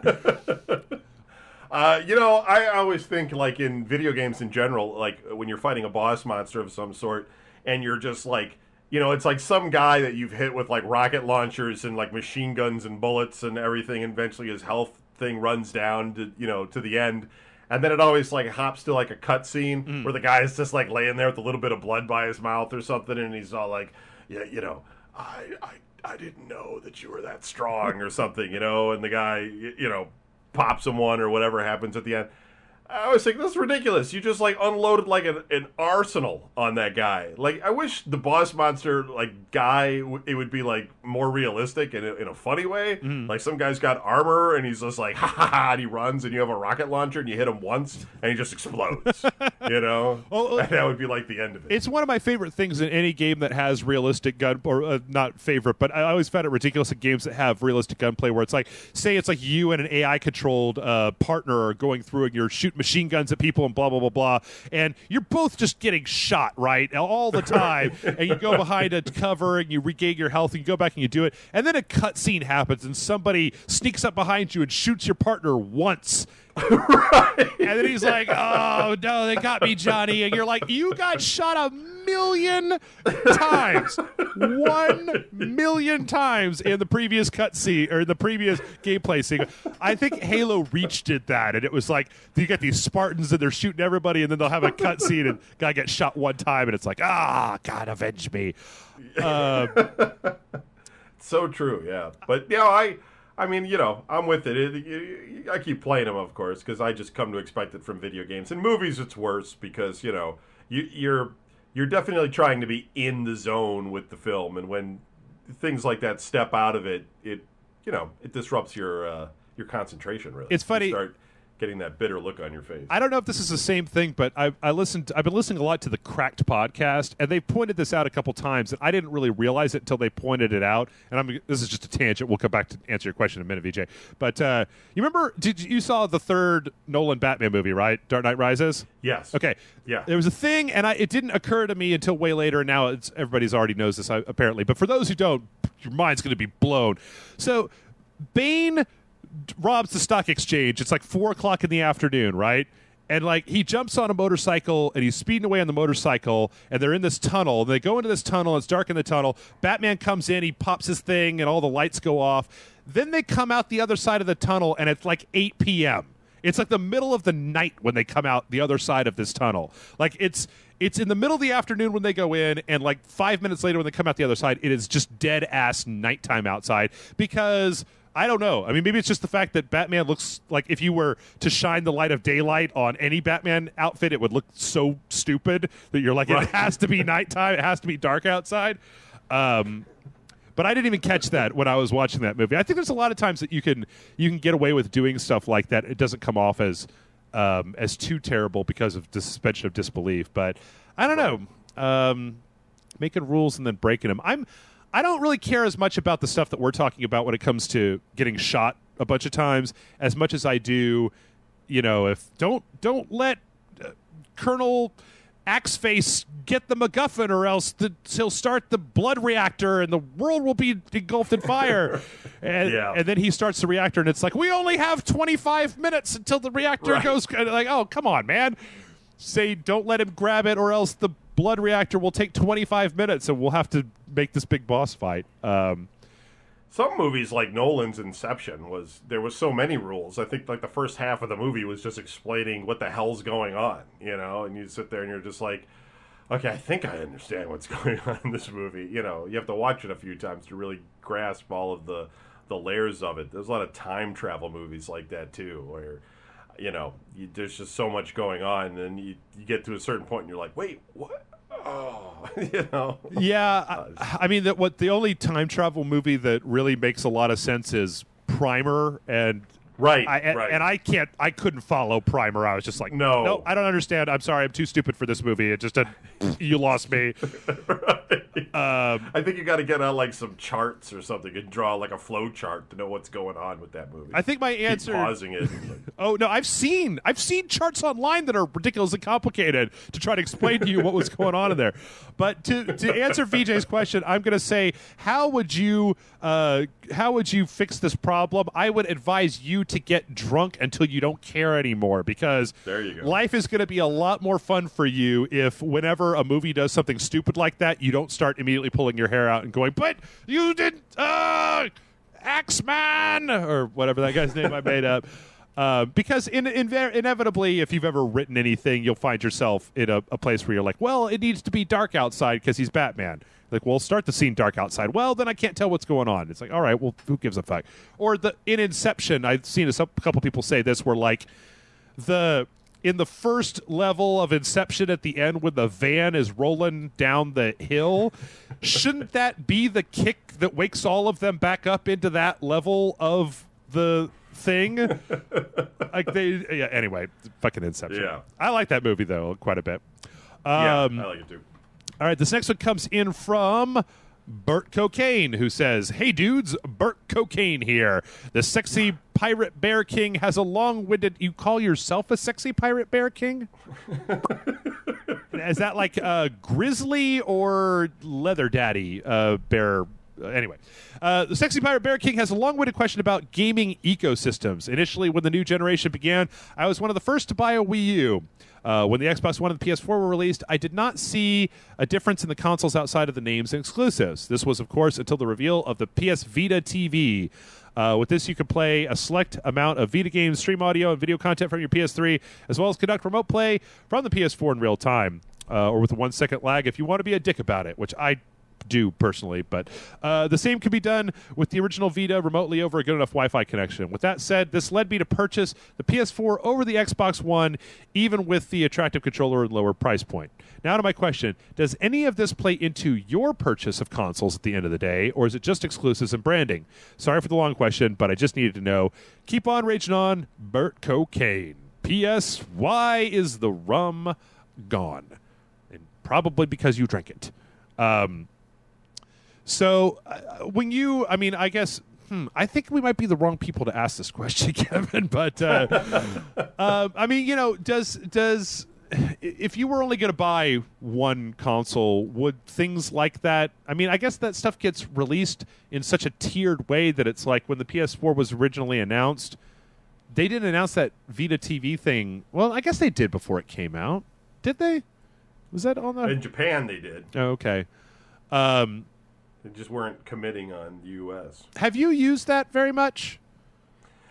Yeah, I mean, I have two. I have the Japanese one and I have the domestic. And I wouldn't say I use it much. I use it to basically to control the PlayStation 4. Mm-hmm. So it works fine for that. There's a little bit of lag, but that's primarily due to the way my network is set up. I think as the unit itself, it's fine. Yeah, I mean, it's cool, but I mean, I don't know why anybody would really want it other than to do just that. You know, I mean, if you're going to play games on your TV and you have a PlayStation 4, you're going to play PlayStation 4. Yeah. You know, it's kind of limited. And, you know, you can play some of those old PSP games and the selection of Vita games on it, but not all Vita games are available for it. So that's another kind of a drag. And, you know, I don't know.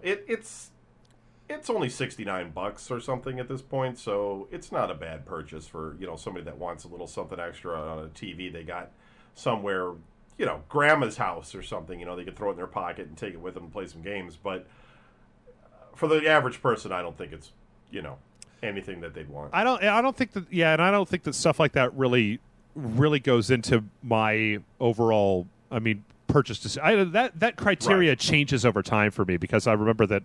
When I got my PlayStation 2, got a PlayStation 1, really liked it, got a PlayStation 2, really liked it, got a PlayStation 3, didn't really like it as much until they kind of got up to snuff with it. You know, there's like a year or two where the PS3 was just worthless. But I've never really gone in for a lot of that stuff. To me, it's gotta start, and for the most case with me, end with what games are available. Like, if every game that was out on the PlayStation 4 was also out on the Xbox One plus a bunch of Microsoft exclusives, I'd probably be using the Xbox One more than the PS4 because at the end of the day, that thing is for playing video games, and the rest of it can kind of come and go because, I mean, you know, I hooked up my Vita TV. Or no, I put my Vita on I hooked up the remote play on my Vita for the PS4 when Dragon Age was out. Because I was like, I'm going to go outside when I smoke, and I'm going to continue playing Dragon Age and just flip it back to my TV when I get back upstairs. But the goddamn Vita doesn't have the two extra shoulder buttons that you need to play that game because everything is R2 in that game, and it only has one right button, and it's just like, this is worthless. I don't know why they don't release a new one. I mean, Nintendo did with the 3DS, you know, just Sony. Yeah. You know, you just want to be like, come on. Yeah, just put something out that has make it right. feature parity with a PlayStation controller. Why are you not doing that, Yeah. Fuck your back touchpad. It's a no-brainer. Take that shit off. Nobody wants it anyway. Fuck it. It sounded like a good idea at the time, but it was some idiocy. Keep the touchscreen. Right. Take the back touchpad off. Put extra buttons on there. And, it'll be fine. Yeah, exactly. It would be way better, and could recommend it more. Make the screen a little bit bigger too. But anyway, yeah, I'm with you. Did you get the new 3DS, Kevin? I haven't yet. I do intend to buy it. I don't know. Been buying a lot of other things lately. I got into Plex for video and been installing that, and I had to build a couple of small computers, and so it's it's just one more gadget that I haven't gotten around to buying yet. I tell you this right now, I went on an epic hunt for one because I decided to buy one after they were already all sold out. It works incredibly. Great, really. It really fixes all the problems that I had with the 3DS. Like that whole face tracking thing. It means you can move it around and it'll keep the 3D tracking with your face. It's incredible. It's just super good. Really? Mm-hmm. Now you're making me excited. I'll have to investigate further now and pick it up. Yeah, I thought it was. Are they still all sold out everywhere? It's been out for a while, though, right? I don't know. Last time I checked, I actually ordered one off of Amazon, and then it turns out that I just ordered a DS. The DSXL instead. Is Amazon still having their problems with Nintendo? Remember there was that time where they weren't selling anything from Nintendo? I don't know. Yeah, I do. They had some kind of. That might be why I can't, because I don't even see it. I don't even see it listed on Amazon. Like there's the new 3DS from Japanese imports, and there's new 3DS Majora's Mask limited edition, but they don't just have like the standard, or maybe it's hidden in this, but. Yeah, they don't seem to have a listing for just the standard new 3DS. It also does not help. Again, motherfucker, name it something different. Name it the 3DS2, 3DSi, 3DS LLV or something. Fucking, just so I can search it on Amazon easier. They don't want to pay all the lawyers the money to file all the patents and names and things again. Yeah. Here's a question before we move on. Just speaking of hardware refreshes, do you think we're going to see any major hardware refreshes from Sony or Microsoft at E3 this year? This year, I don't think so. I mean, it's definitely something that would be coming down. I think we're in that period where you get more of the branded stuff. You get the ongoing. We've seen the Metal Gear Solid one they recently released in Japan. Mm-hmm. We got the Microsoft one. I think that it's too early because most people don't have one yet. Yeah. You know what I mean? They don't want to create customer confusion by changing the look. Unlike Nintendo, that would probably just jump on it and confuse people more by making their console look exactly like the last one, right? And giving it almost the same name. But no, I don't think so. I mean, but I'm with you. I definitely think that maybe next year we'll start to see that happen. I think whatever they can do to cut cost. I was looking through the numbers, and it still looks like PS4 is outselling the crap out of not the crap, but it is outselling the Xbox One. Still, right. Like I think they're still riding off that original momentum, even though, I mean, I think that Microsoft is gaining strides with cutting the price by $50, but not enough yet. See, I don't know. I was thinking about it the other day it would probably behoove Microsoft to refresh the Xbox One hardware just so that they could take out I know there's some silicon on that board that was specifically for all their DRM and online checking and stuff like that. Yeah, they could probably take out and maybe even take out all the TV stuff and sell a stripped down version for $300 to try to even get ahead of Sony. Well, this is the time period where you find the super slim, tiny Xbox 360, PlayStation 3. Mm. This is where they try. This is the time period now where they try to get the last money for those systems. Mm-hmm. Oh. They're gonna. How they had remember when they had the PlayStation? It was like the really tiny one with the flip screen that they added to it, and yep, the PS2 Slim or whatever it was. PS2 Slim, right? And we're they just didn't do it with the original Xbox because they basically just killed it so they could get the 360 out, but. I think, with both of them, we're going to see a thinner, smaller, as small as they can make it anyway, 360 and PlayStation 3. Yeah. Selling for, as cheap as they can, $99 is the sweet spot. But we'll see. Probably won't get that low, but that'd be interesting. I don't know. It's like should I go buy some more just in case? yeah, right.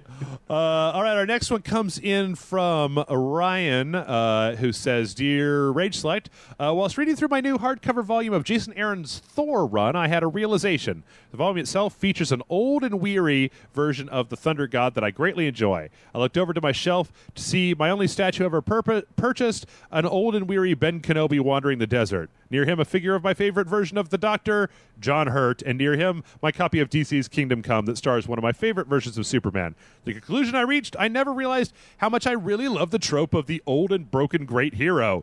From comics to films, from books to television, my favorite character in any of those mediums usually is the individual who fits that trope. My question, simply, are there any particular tropes or cliches that you absolutely adore in your entertainment medium? Thank you kindly. Wreck-It Ryan or Beta Ray Brace, can't decide." That was a lot. That seemed like it was leading up to a very specific question, and then the question was very like, "Who is your favorite broken down old man in fiction? Who's your favorite doddering geezer who can't get the job done anymore?" But this is a very, very generalized question. I don't know, man. I was talking before on Mass Effect 2 about how I like them science dudes. I like the scientists in my video games. Grant was like, "Why do you like Morden so much?" I'm like, "Because he's a scientist and he can kill you as well with guns or with science." And I don't know. I like that. Like if Neil deGrasse Tyson just walked around with a gun and, if he didn't like what you were doing, he'd just shoot you with it or explain why it was stupid with science. I don't know. I always like the woman in the office that's super hot but has her hair pulled back real tight with the glasses. Mm-hmm. That's like a bitch to your character, or in movies or whatever, to the lead, whatever it is. Like she's not there for anything other than eye candy, but you're supposed to think that she's just a hard ass office worker or something. Everything has that character in it. Every show, every movie, that girl exists, woman, whatever. Wait, what is? Except in real life. Wait, give me an example from fiction of who you're talking about. I can't name characters because they're such bit role people. It's when you go in to see the boss and he's behind a desk, and then that woman will come in and he'll be like, "Thank you, Tracy," and stuff, and she won't be like the secretary exactly, because she'll give you she's part of the organization, so she'll give you shit later on. I don't know. The assistant. I can't even explain it, Jeff. Okay. Yeah, kind of like an assistant. Like she's like, you're going to run into her later. Yeah. You know what I mean? Like, you're going to be on a mission, and she's going to show up all of a sudden and be on the mission too, and you're just like, "Oh, you didn't see that coming?" Yeah, I saw that coming because I've seen it 50 times in the past. So I don't know. I think I might be just rambling, but some people probably know what I'm talking about. I love how stupid the trope is, and you still see it from time to time of "Oh my God, that girl's got her hair all pulled up into a ponytail and she wears glasses and got overalls on," and then "Oh my God, she's so ugly and terrible." And it's like, no, dude, she's just going to take off her glasses, let her hair down, and put on a dress, and then you're all going to be like, "Hamana, hamana, hamana, hamana, hamana." Like, are you kidding me that you can't see? After a while, it becomes ridiculous because you're just like, I know she's hot. Right. There's a movie right now with the girl who played Maybe in Arrested Development. I don't remember what her. Do you know who I'm talking about? Have you ever seen Arrested Development? I have, but I don't remember that character. She was the one that Scott Pilgrim was the cousin, right? That Scott Pilgrim wanted to sleep with the entire time. But she's perfectly lovely. She's grown up. She's older now, and she's very lovely. Apparently, there's a new movie where she's just like she's the ugly, stupid girl or something. And it's like, are you kidding me? She's fantastic. She's incredibly gorgeous. Yep. I do that all the time. I'm trying to think of tropes and cliches that you absolutely adore. I feel like we've taken your question, Ryan, and we've just totally fuck it. We're just gonna talk about whatever the hell we want to. It's your question. Yeah. I like it. You know what trope I like is I like it any time that a movie or a television show or anything fucks with a trope that we know very well, uses a trope to turn us on our head. Like I was watching that Netflix show, The Unbreakable Kimmy Schmidt, and there's a totally a Tina Fey joke where one of the main characters is telling this story about how he got screwed out of this part. He's telling it to these two women. And he gets to the end dramatically, and he's like, "And who do you think got that part?" And without a beat, the two of them answered. One of them's like, "Was it the other guy?" And then the other one's like, "A third person not mentioned in this story." And it's just like such a great turnaround on just a super traditional dumb trope. Anyway, we've veered so far outside of that question. I don't know. I'm going to call it answered. I'm going to put the answer stamp on it. This next one comes in from Jamie, who says, "Dear Jeff and Kevin, lately I've been watching a lot of YouTube videos about the creepiest places on Earth. Takakonuma, Greenland Park, Aokigahara Forest, Prague's Old Jewish Cemetery, etc. So I have one question. What is the creepiest place you have ever heard of or visited, if you were brave enough? For me, the creepiest place I've ever heard of is Baird Mental Asylum. Thinking about the abuse and conditions of that place makes me shudder. Thanks for taking the time to read this. Keep up the great work. Sincerely, Jamie." What do you think, Kevin? What's the creepiest place you've ever been to? I went to the Mansfield Reformatory in Cleveland, which has been on a lot of those ghost shows, which is just a big empty prison. Mm-hmm. They filmed Shawshank Redemption there. Okay. So it was that prison, and we were ghost hunting at the time for it. But it really wasn't that scary because I brought like one of those way over-the-top flashlights that just like was the power of the sun. Uh-huh. So while my other friends were like trying to talk into tape recorders and using like metal things to like guide them to where the ghosts are, I would come in the room like, Christ walking in or something, like, "Ah!" All this light would shine in. Like, "You guys see anything?" They're like, "Shut that off," So yeah, that's I don't know. why any show nowadays that takes place in the modern time or later, like the phone on my camera is better than the light on my phone is better than 90% of the lights in every horror movie that ever happens. Like, right? How did you even find the one last flashlight where the batteries don't fit right? You've got to hit it or whatever. Like, those don't even exist anymore. I've always wanted to. God damn it! Someday I'm going to turn this into a ghost hunter show, and we're going to go to Centralia. I'd want to go to Centralia. Oh yeah, there we go. So bad. Centralia. For those of you who don't know, Centralia, Pennsylvania, is the town that Silent Hill is based on, and basically, there was a coal mine underneath Centralia that caught on fire about what was it, like 30 years ago or something like that? 40 years ago. Like that, yeah. And they spent millions of dollars trying to put it out, but it turns out that when the coal under the ground is on fire, one, it's hard to get to. Two, it burns real slowly. Three, it's very difficult to get all of it. So they thought they had it put out a few times, and then it keeps coming back. It keeps relighting. So what you basically have is a town where below the town is just on fucking fire. And so from time to time, the asphalt will split open and fire comes out. And they paid to move everybody out of town, build a road around it so nobody has to go through it, and try to get people the shit out of it. But there's still like 3 or 4 people that still live there, and I bet they're fucking. I want to go knock on their doors and be like, "Hey, you guys fucking in here?" Or but yeah, they're like, yeah, it's entirely possible that the ground could open up and it could just swallow you into a molten crater of coal death. And I'm like, great, that sounds awesome. I want to have a picnic. Well, there's that one island in Japan that was that whole city that's a deserted city on that island, because that wasn't because of any sort of an accident. It was just an economic thing. There was some kind of mine in the water, and so they all worked on that island, and then whatever they were mining was the mine emptied, or the market wasn't there anymore. So it's got like skyscrapers and all sorts of stuff, and it's empty. You can find it on the internet. Japan Ghost Town or something like that. Crazy. I've seen a couple more that, like, there wasn't the island that in Casino Royale. No, in Casino Royale, they've got a few places like that, right? Where it's like they built a beach resort in the 70s, and then the entire economy collapses, so everybody just left, and you still got hotels and attractions and shops and stuff that are just overgrown, and those places seem pretty cool. Yeah. I'd like to go Chernobyl. Yeah, sure, why not? Pripyat. I hear there's all that little radiation. Well, they got all that stalker shit there, right? The mutants and stuff.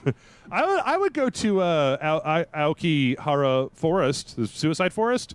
Right. I watched that. About that on Vice. Yeah, that was really interesting. Yeah, apparently they just got people that go there to just walk around. If you see anybody by themselves, just go, "Hey, you okay? Let's come over here and talk to me for a few minutes, please. What you doing out here?" or you might just be walking around and find a body. Yeah. Or bones. Ugh. Apparently, that's just what goes on there. Yeah, I typed it into Google image search and like literally one, two, three, four, five, six, seventh image on the page is an actual picture of somebody hanged dead in the forest. I'm like, great. I know I turned off Google image safe search, but that was just for porno reasons. Google, come on. I know we're getting really off topic, but because of that, because I looked up the Golden Gate Bridge, because that's like the second most popular place in the world to kill yourself. Mm-hmm. And I was just thinking to myself, can't we fix that problem? Like, can't we just put in nets or something to catch people?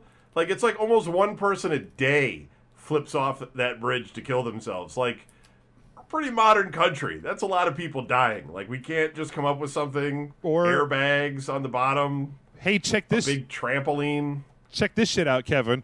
Take the sidewalks off and then just put free trams on both sides. It'll drive you to the other side if you want to walk there, if you're on foot or whatever, right? Yeah. Like, don't let people walk onto the Golden Gate Bridge if they're going to be killing themselves like that. Be like, yeah, you guys ruined it for everybody. Now you can't walk on the Golden Gate Bridge. You ruined it for everybody. Or if you're out there and you want to kill yourself, just have people walking out there and be like, no, I'm sorry, you can't kill yourself from here. You have to go to the top of the Golden Gate Bridge and jump off. And then when you get them up there, then they're going to be like, oh, this is a bad idea. So, yeah, I'm sorry. I'm making somebody sorry for people who are upset about that. You could operate your own bungee jump business right in the middle of it, be like, experience suicide without the death. Yeah. Or you could be a prankster, right? You could just sneak up behind people that look like they're about to jump and then just like hook a bungee in the back of their belt loop or whatever, and then they just wong back up. I'm actually looking at. There's a couple pictures I was seeing online of like pictures taken from the top of the Golden Gate Bridge. They should let people up there more often. That shit's incredibly terrifying. Like, that's way the fuck far up there. Of course, I know that we're just ridiculously off topic here, but I'm watching the Last Week Tonight with John Oliver show. Right. Yeah. I don't have HBO anymore, but I'm still watching the replays on YouTube, and they had the one with the infrastructure, I think it was last week, where they're just like, most bridges are just about to fall apart. Apparently, they're all just about to fall and kill everybody that's on them, and they're really not sexy, and so we just don't give a shit. We're just like, I don't want to pay more. It's like, well, the bridges are going to start collapsing. Yeah, fuck it, I still don't want to pay more. Whatever, somebody will fix it. Go look up infrastructure costs, kids. That's not a very sexy thing to talk about. All right, this next one comes in from Michael, who says, hey there, Dong Lords. I'm going to try to cut to the chase, but first some context. There's a girl at work I would like to ask out. I don't know much about her, except her smile brightens up my day. When I was close to asking her out, someone said she started seeing someone. I don't know if it went anywhere or even if she's still seeing the guy, but I decided to not make any moves until I hear otherwise, because I've had relationships end because some asshole made a move. Am I being foolish for not trying, or is it a good thing to have principles? Your loyal follower, Michael Maitrejean. And I don't think those two are mutually exclusive about being foolish and trying to have principles. Like, you could probably do both. What do you say, Kevin? You want to give this guy some love advice? Yeah, don't ask her out. Wait until she asks you out. No, what are you talking? This is terrible. That's terrible advice. You're totally going to get shot down if you ask her out. Don't do it. Wait for her to ask you out. It's the better way to go. You don't even know this guy. He could be the smoothest operator. This could be Pierce Brosnan writing under a pseudonym. It could totally be. Yeah, but him. see, then she has expectations, right? Because then you actually gotta take her out. Then you gotta impress her or something. I guess. I don't mess with any of that stuff, man. Just, okay. Just let it happen. If it's gonna happen, it's gonna happen. You don't need to try and force it. I say do ask her out because it's gonna fail. Well, you may fail, but at least you'll know. And I can't count the number of. I mean, I don't do women even ask dudes out. That's never happened to me before. I've never happened to anybody that I even know before. So I'd say wait for her to ask you about. Well, I don't know. You can always go the Jason Murphy route and just take your pants off in front of her and see if she screams and runs away, and then, if not, you're in. Also, I think that somebody said she started seeing someone is not only alliterative, but also could totally, completely be wrong, fake misinformation. So, go find out for sure. Or do some snooping. Out. Listen, if you want a serious thing to do, this is what I would suggest doing, right? So do like a group event thing, right? Yeah. Bowling's my example, but you can come up with something that your age people do, like Snapchat. And you get some of your friends, and you go with your dude friends, right? Mm-hmm. And you tell her, hey, we're all going up to whatever. Why don't you and your friends come up there and meet us up there? Mm-hmm. That way, if she shows up, she likes you, and if she doesn't show up, you didn't get shot down by asking her out on a date. It's the safest way to maneuver because you're creating a comfortable environment for her and you're not locking her in. She's with her friends, you're with your friends. She shows up, you have a good time. Damn, Kevin, that's some sound, solid advice right there. That's like there wasn't even a single dick joke in that entire advice. That was that might be the greatest piece of advice that Rage Select has ever given a human being. It's not, it was perfect. Hey, here's one. Maybe even ask. Well, I don't know. What do you think about this as a kicker? If you're not frenemies or whatever the kids say these days with the guy that you think might have asked her out, bring that guy along as well, and then you can see whether they're dating, right? Because if they start smooching and grabbing each other's asses or whatever children do, I don't know. Totally don't bring that guy. Totally don't. Guy. Okay, fuck that guy. Don't bring him. There you go. Don't bring him. Boom. Kevin Master. She's only going to go if she actually likes you. If she really likes you, she's going to make an excuse to be where you are. Okay. If you go and she's not there, it's either too early or she's not interested. But because you didn't ask her out, you didn't accidentally fall into that disappointment zone or whatever that you're never going to get out of. You've bought yourself more time to reevaluate and rework it. Kevin, I'm going to need you to run my personal life from now on. That's just the most sensible advice that we've ever given out in the history of mankind. All right, we got funny. 2 more questions here, one long, one short. This next question, Kevin, has been sent in to me a good 5 or 6 times, the exact same question. And I feel like this guy really wants his question answered, so we're going to see. That many times. Yep. Dear Jeff and Kevin, I recently saw Gus Van Sant's infamous Jerry and had the same response as what you'd expect. Bored, lonely, and frustrated. But when I listened to some interviews by Gus, and especially Browse Held High's second analysis of it, I was fascinated by how the constant walking was apparently inspired from the first Tomb Raider. He apparently wanted to test the inactive moments of video games in the form of film language.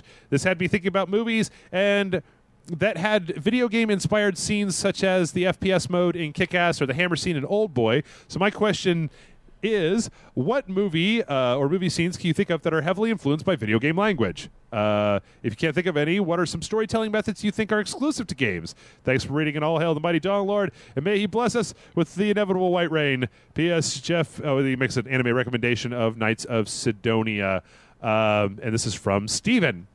Well, first off, let me tell you that have you ever been forced to witness a Gus Van Sant movie? I don't give a shit which one, Kevin. Any of them? Have you ever seen one of them? Yes, but I can't think if you could name. Is that the guy who makes kids and stuff like that? I think so. Yep. And Bully. Is that him? Is that guy? Bully. I'll look him up. Let's see. Director. Here we go. Elephant. I remember watching. I sat through all the way. Yeah. Goddamn. I own that. Through that movie. Fucking hate that movie so much. I own that movie, but I understand what you're saying. Yep. Wait, he's announcing it. He's directing it.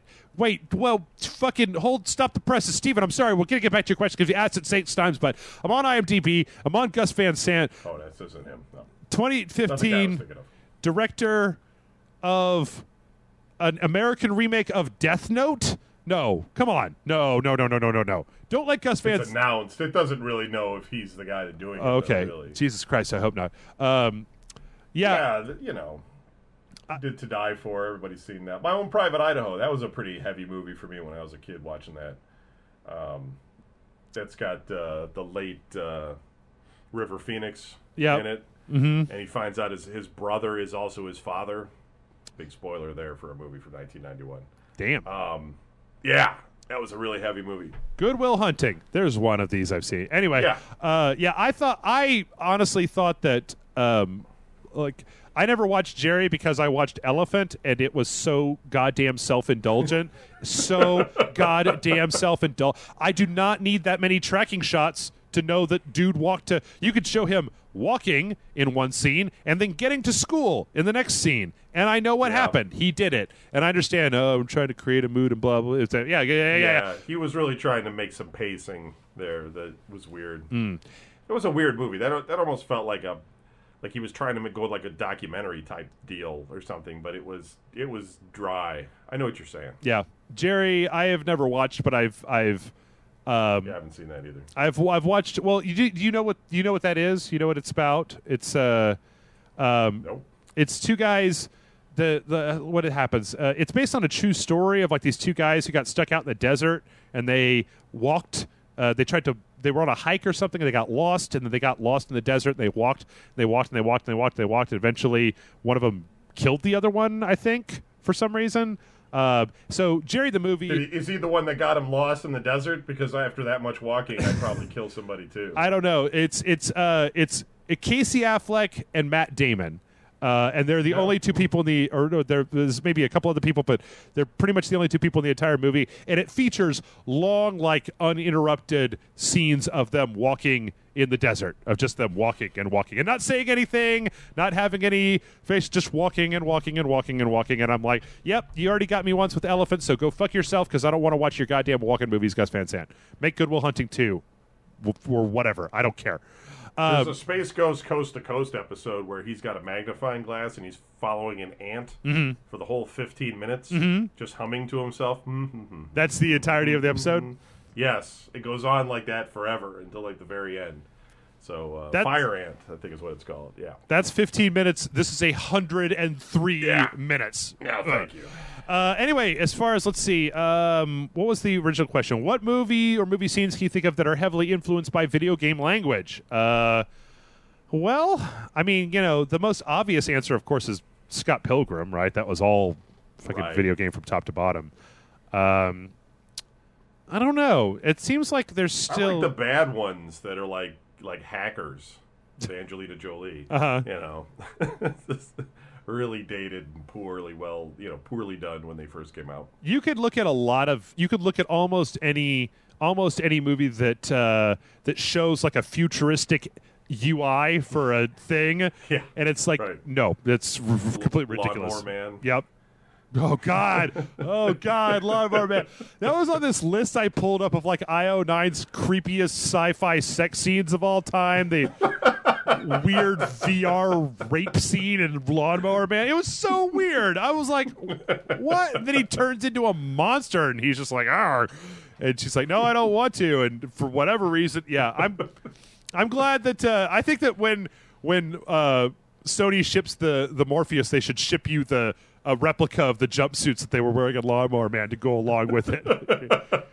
And that spinny thing that you stand in or whatever that NASA uses. Build your own gyroscope. Yeah. Yes. Yeah. Anyway, as far as this other question about storytelling methods that are exclusive to video games, I think you could just chop huge swaths of video games, and I've maintained for a long time movies aren't video games and video games aren't movies because the interactive storytelling of video games is, in my opinion, it's young and unrefined, but when it hits way harder than any movie. Like I like some of the stuff. Some of the times when, like in BioShock, when you're forced to do in Andrew Ryan, like that's so much more effective.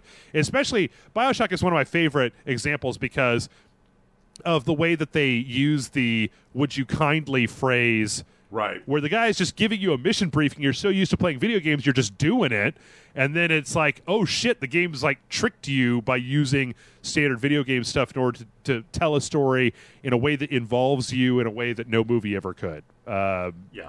So, yeah, I think that video games, almost all of what you see in video game stories, as far as the interactivity goes, elevate it in a lot of cases above a lot of what we got. I still maintain it's maybe been a while since I've gone out on my artsy fartsy beret wearing shitty indulgent high horse, but I honestly believe that video games are probably the most important new media that we have developed to date, because up until the inception of video games in human history, we did not have tools for storytelling that involved the reader, the watcher, the participant in the story as much as video games do. No book, no movie, no song, none of that stuff involved the person who was watching or reading or listening to it in the story as much as video games do, and it's just an unbelievable tool. And that's one of the reasons I'm so excited about VR, because you've got a simulation of somebody else's life that is more powerful than anything else that I feel is out there right now. Bringing it all back around, Jeff. Yep. You're absolutely right. All right, one more question. This is a quick one, then we're out. Patrick asked, "Dear Jeff and Kevin, have you kept up? Have you kept up on all the Mortal Kombat X trailers and footage that comes out? If so, how excited are you? Also, what everyday arguments and tasks would you like to solve with Mortal Kombat? Personally, I wish that arguments over movies and games could be solved by real-life Mortal Kombat. Nothing says I am right like ripping out somebody's spine. Pat, P.S. Dongs?" And I guess the answer is State of Decay. So, but are you excited about Mortal Kombat, Kevin?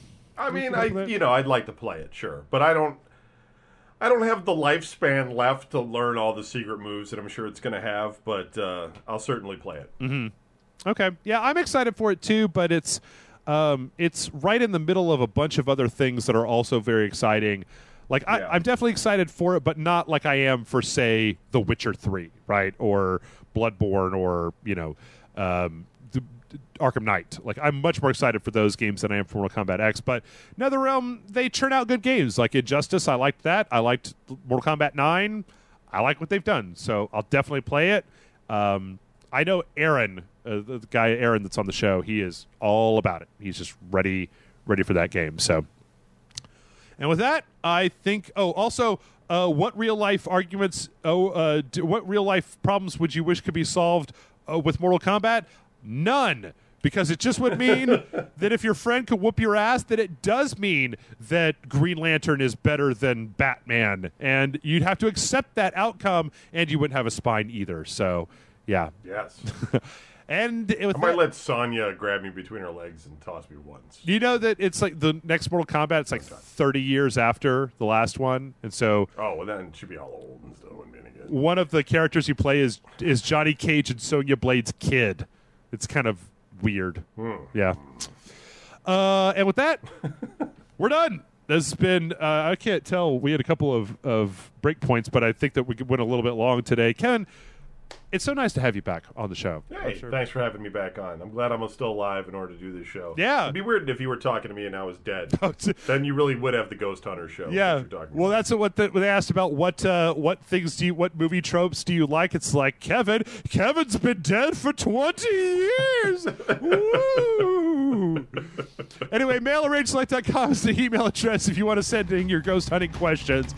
And we'll be back next week with another episode of the Rage Select Podcast.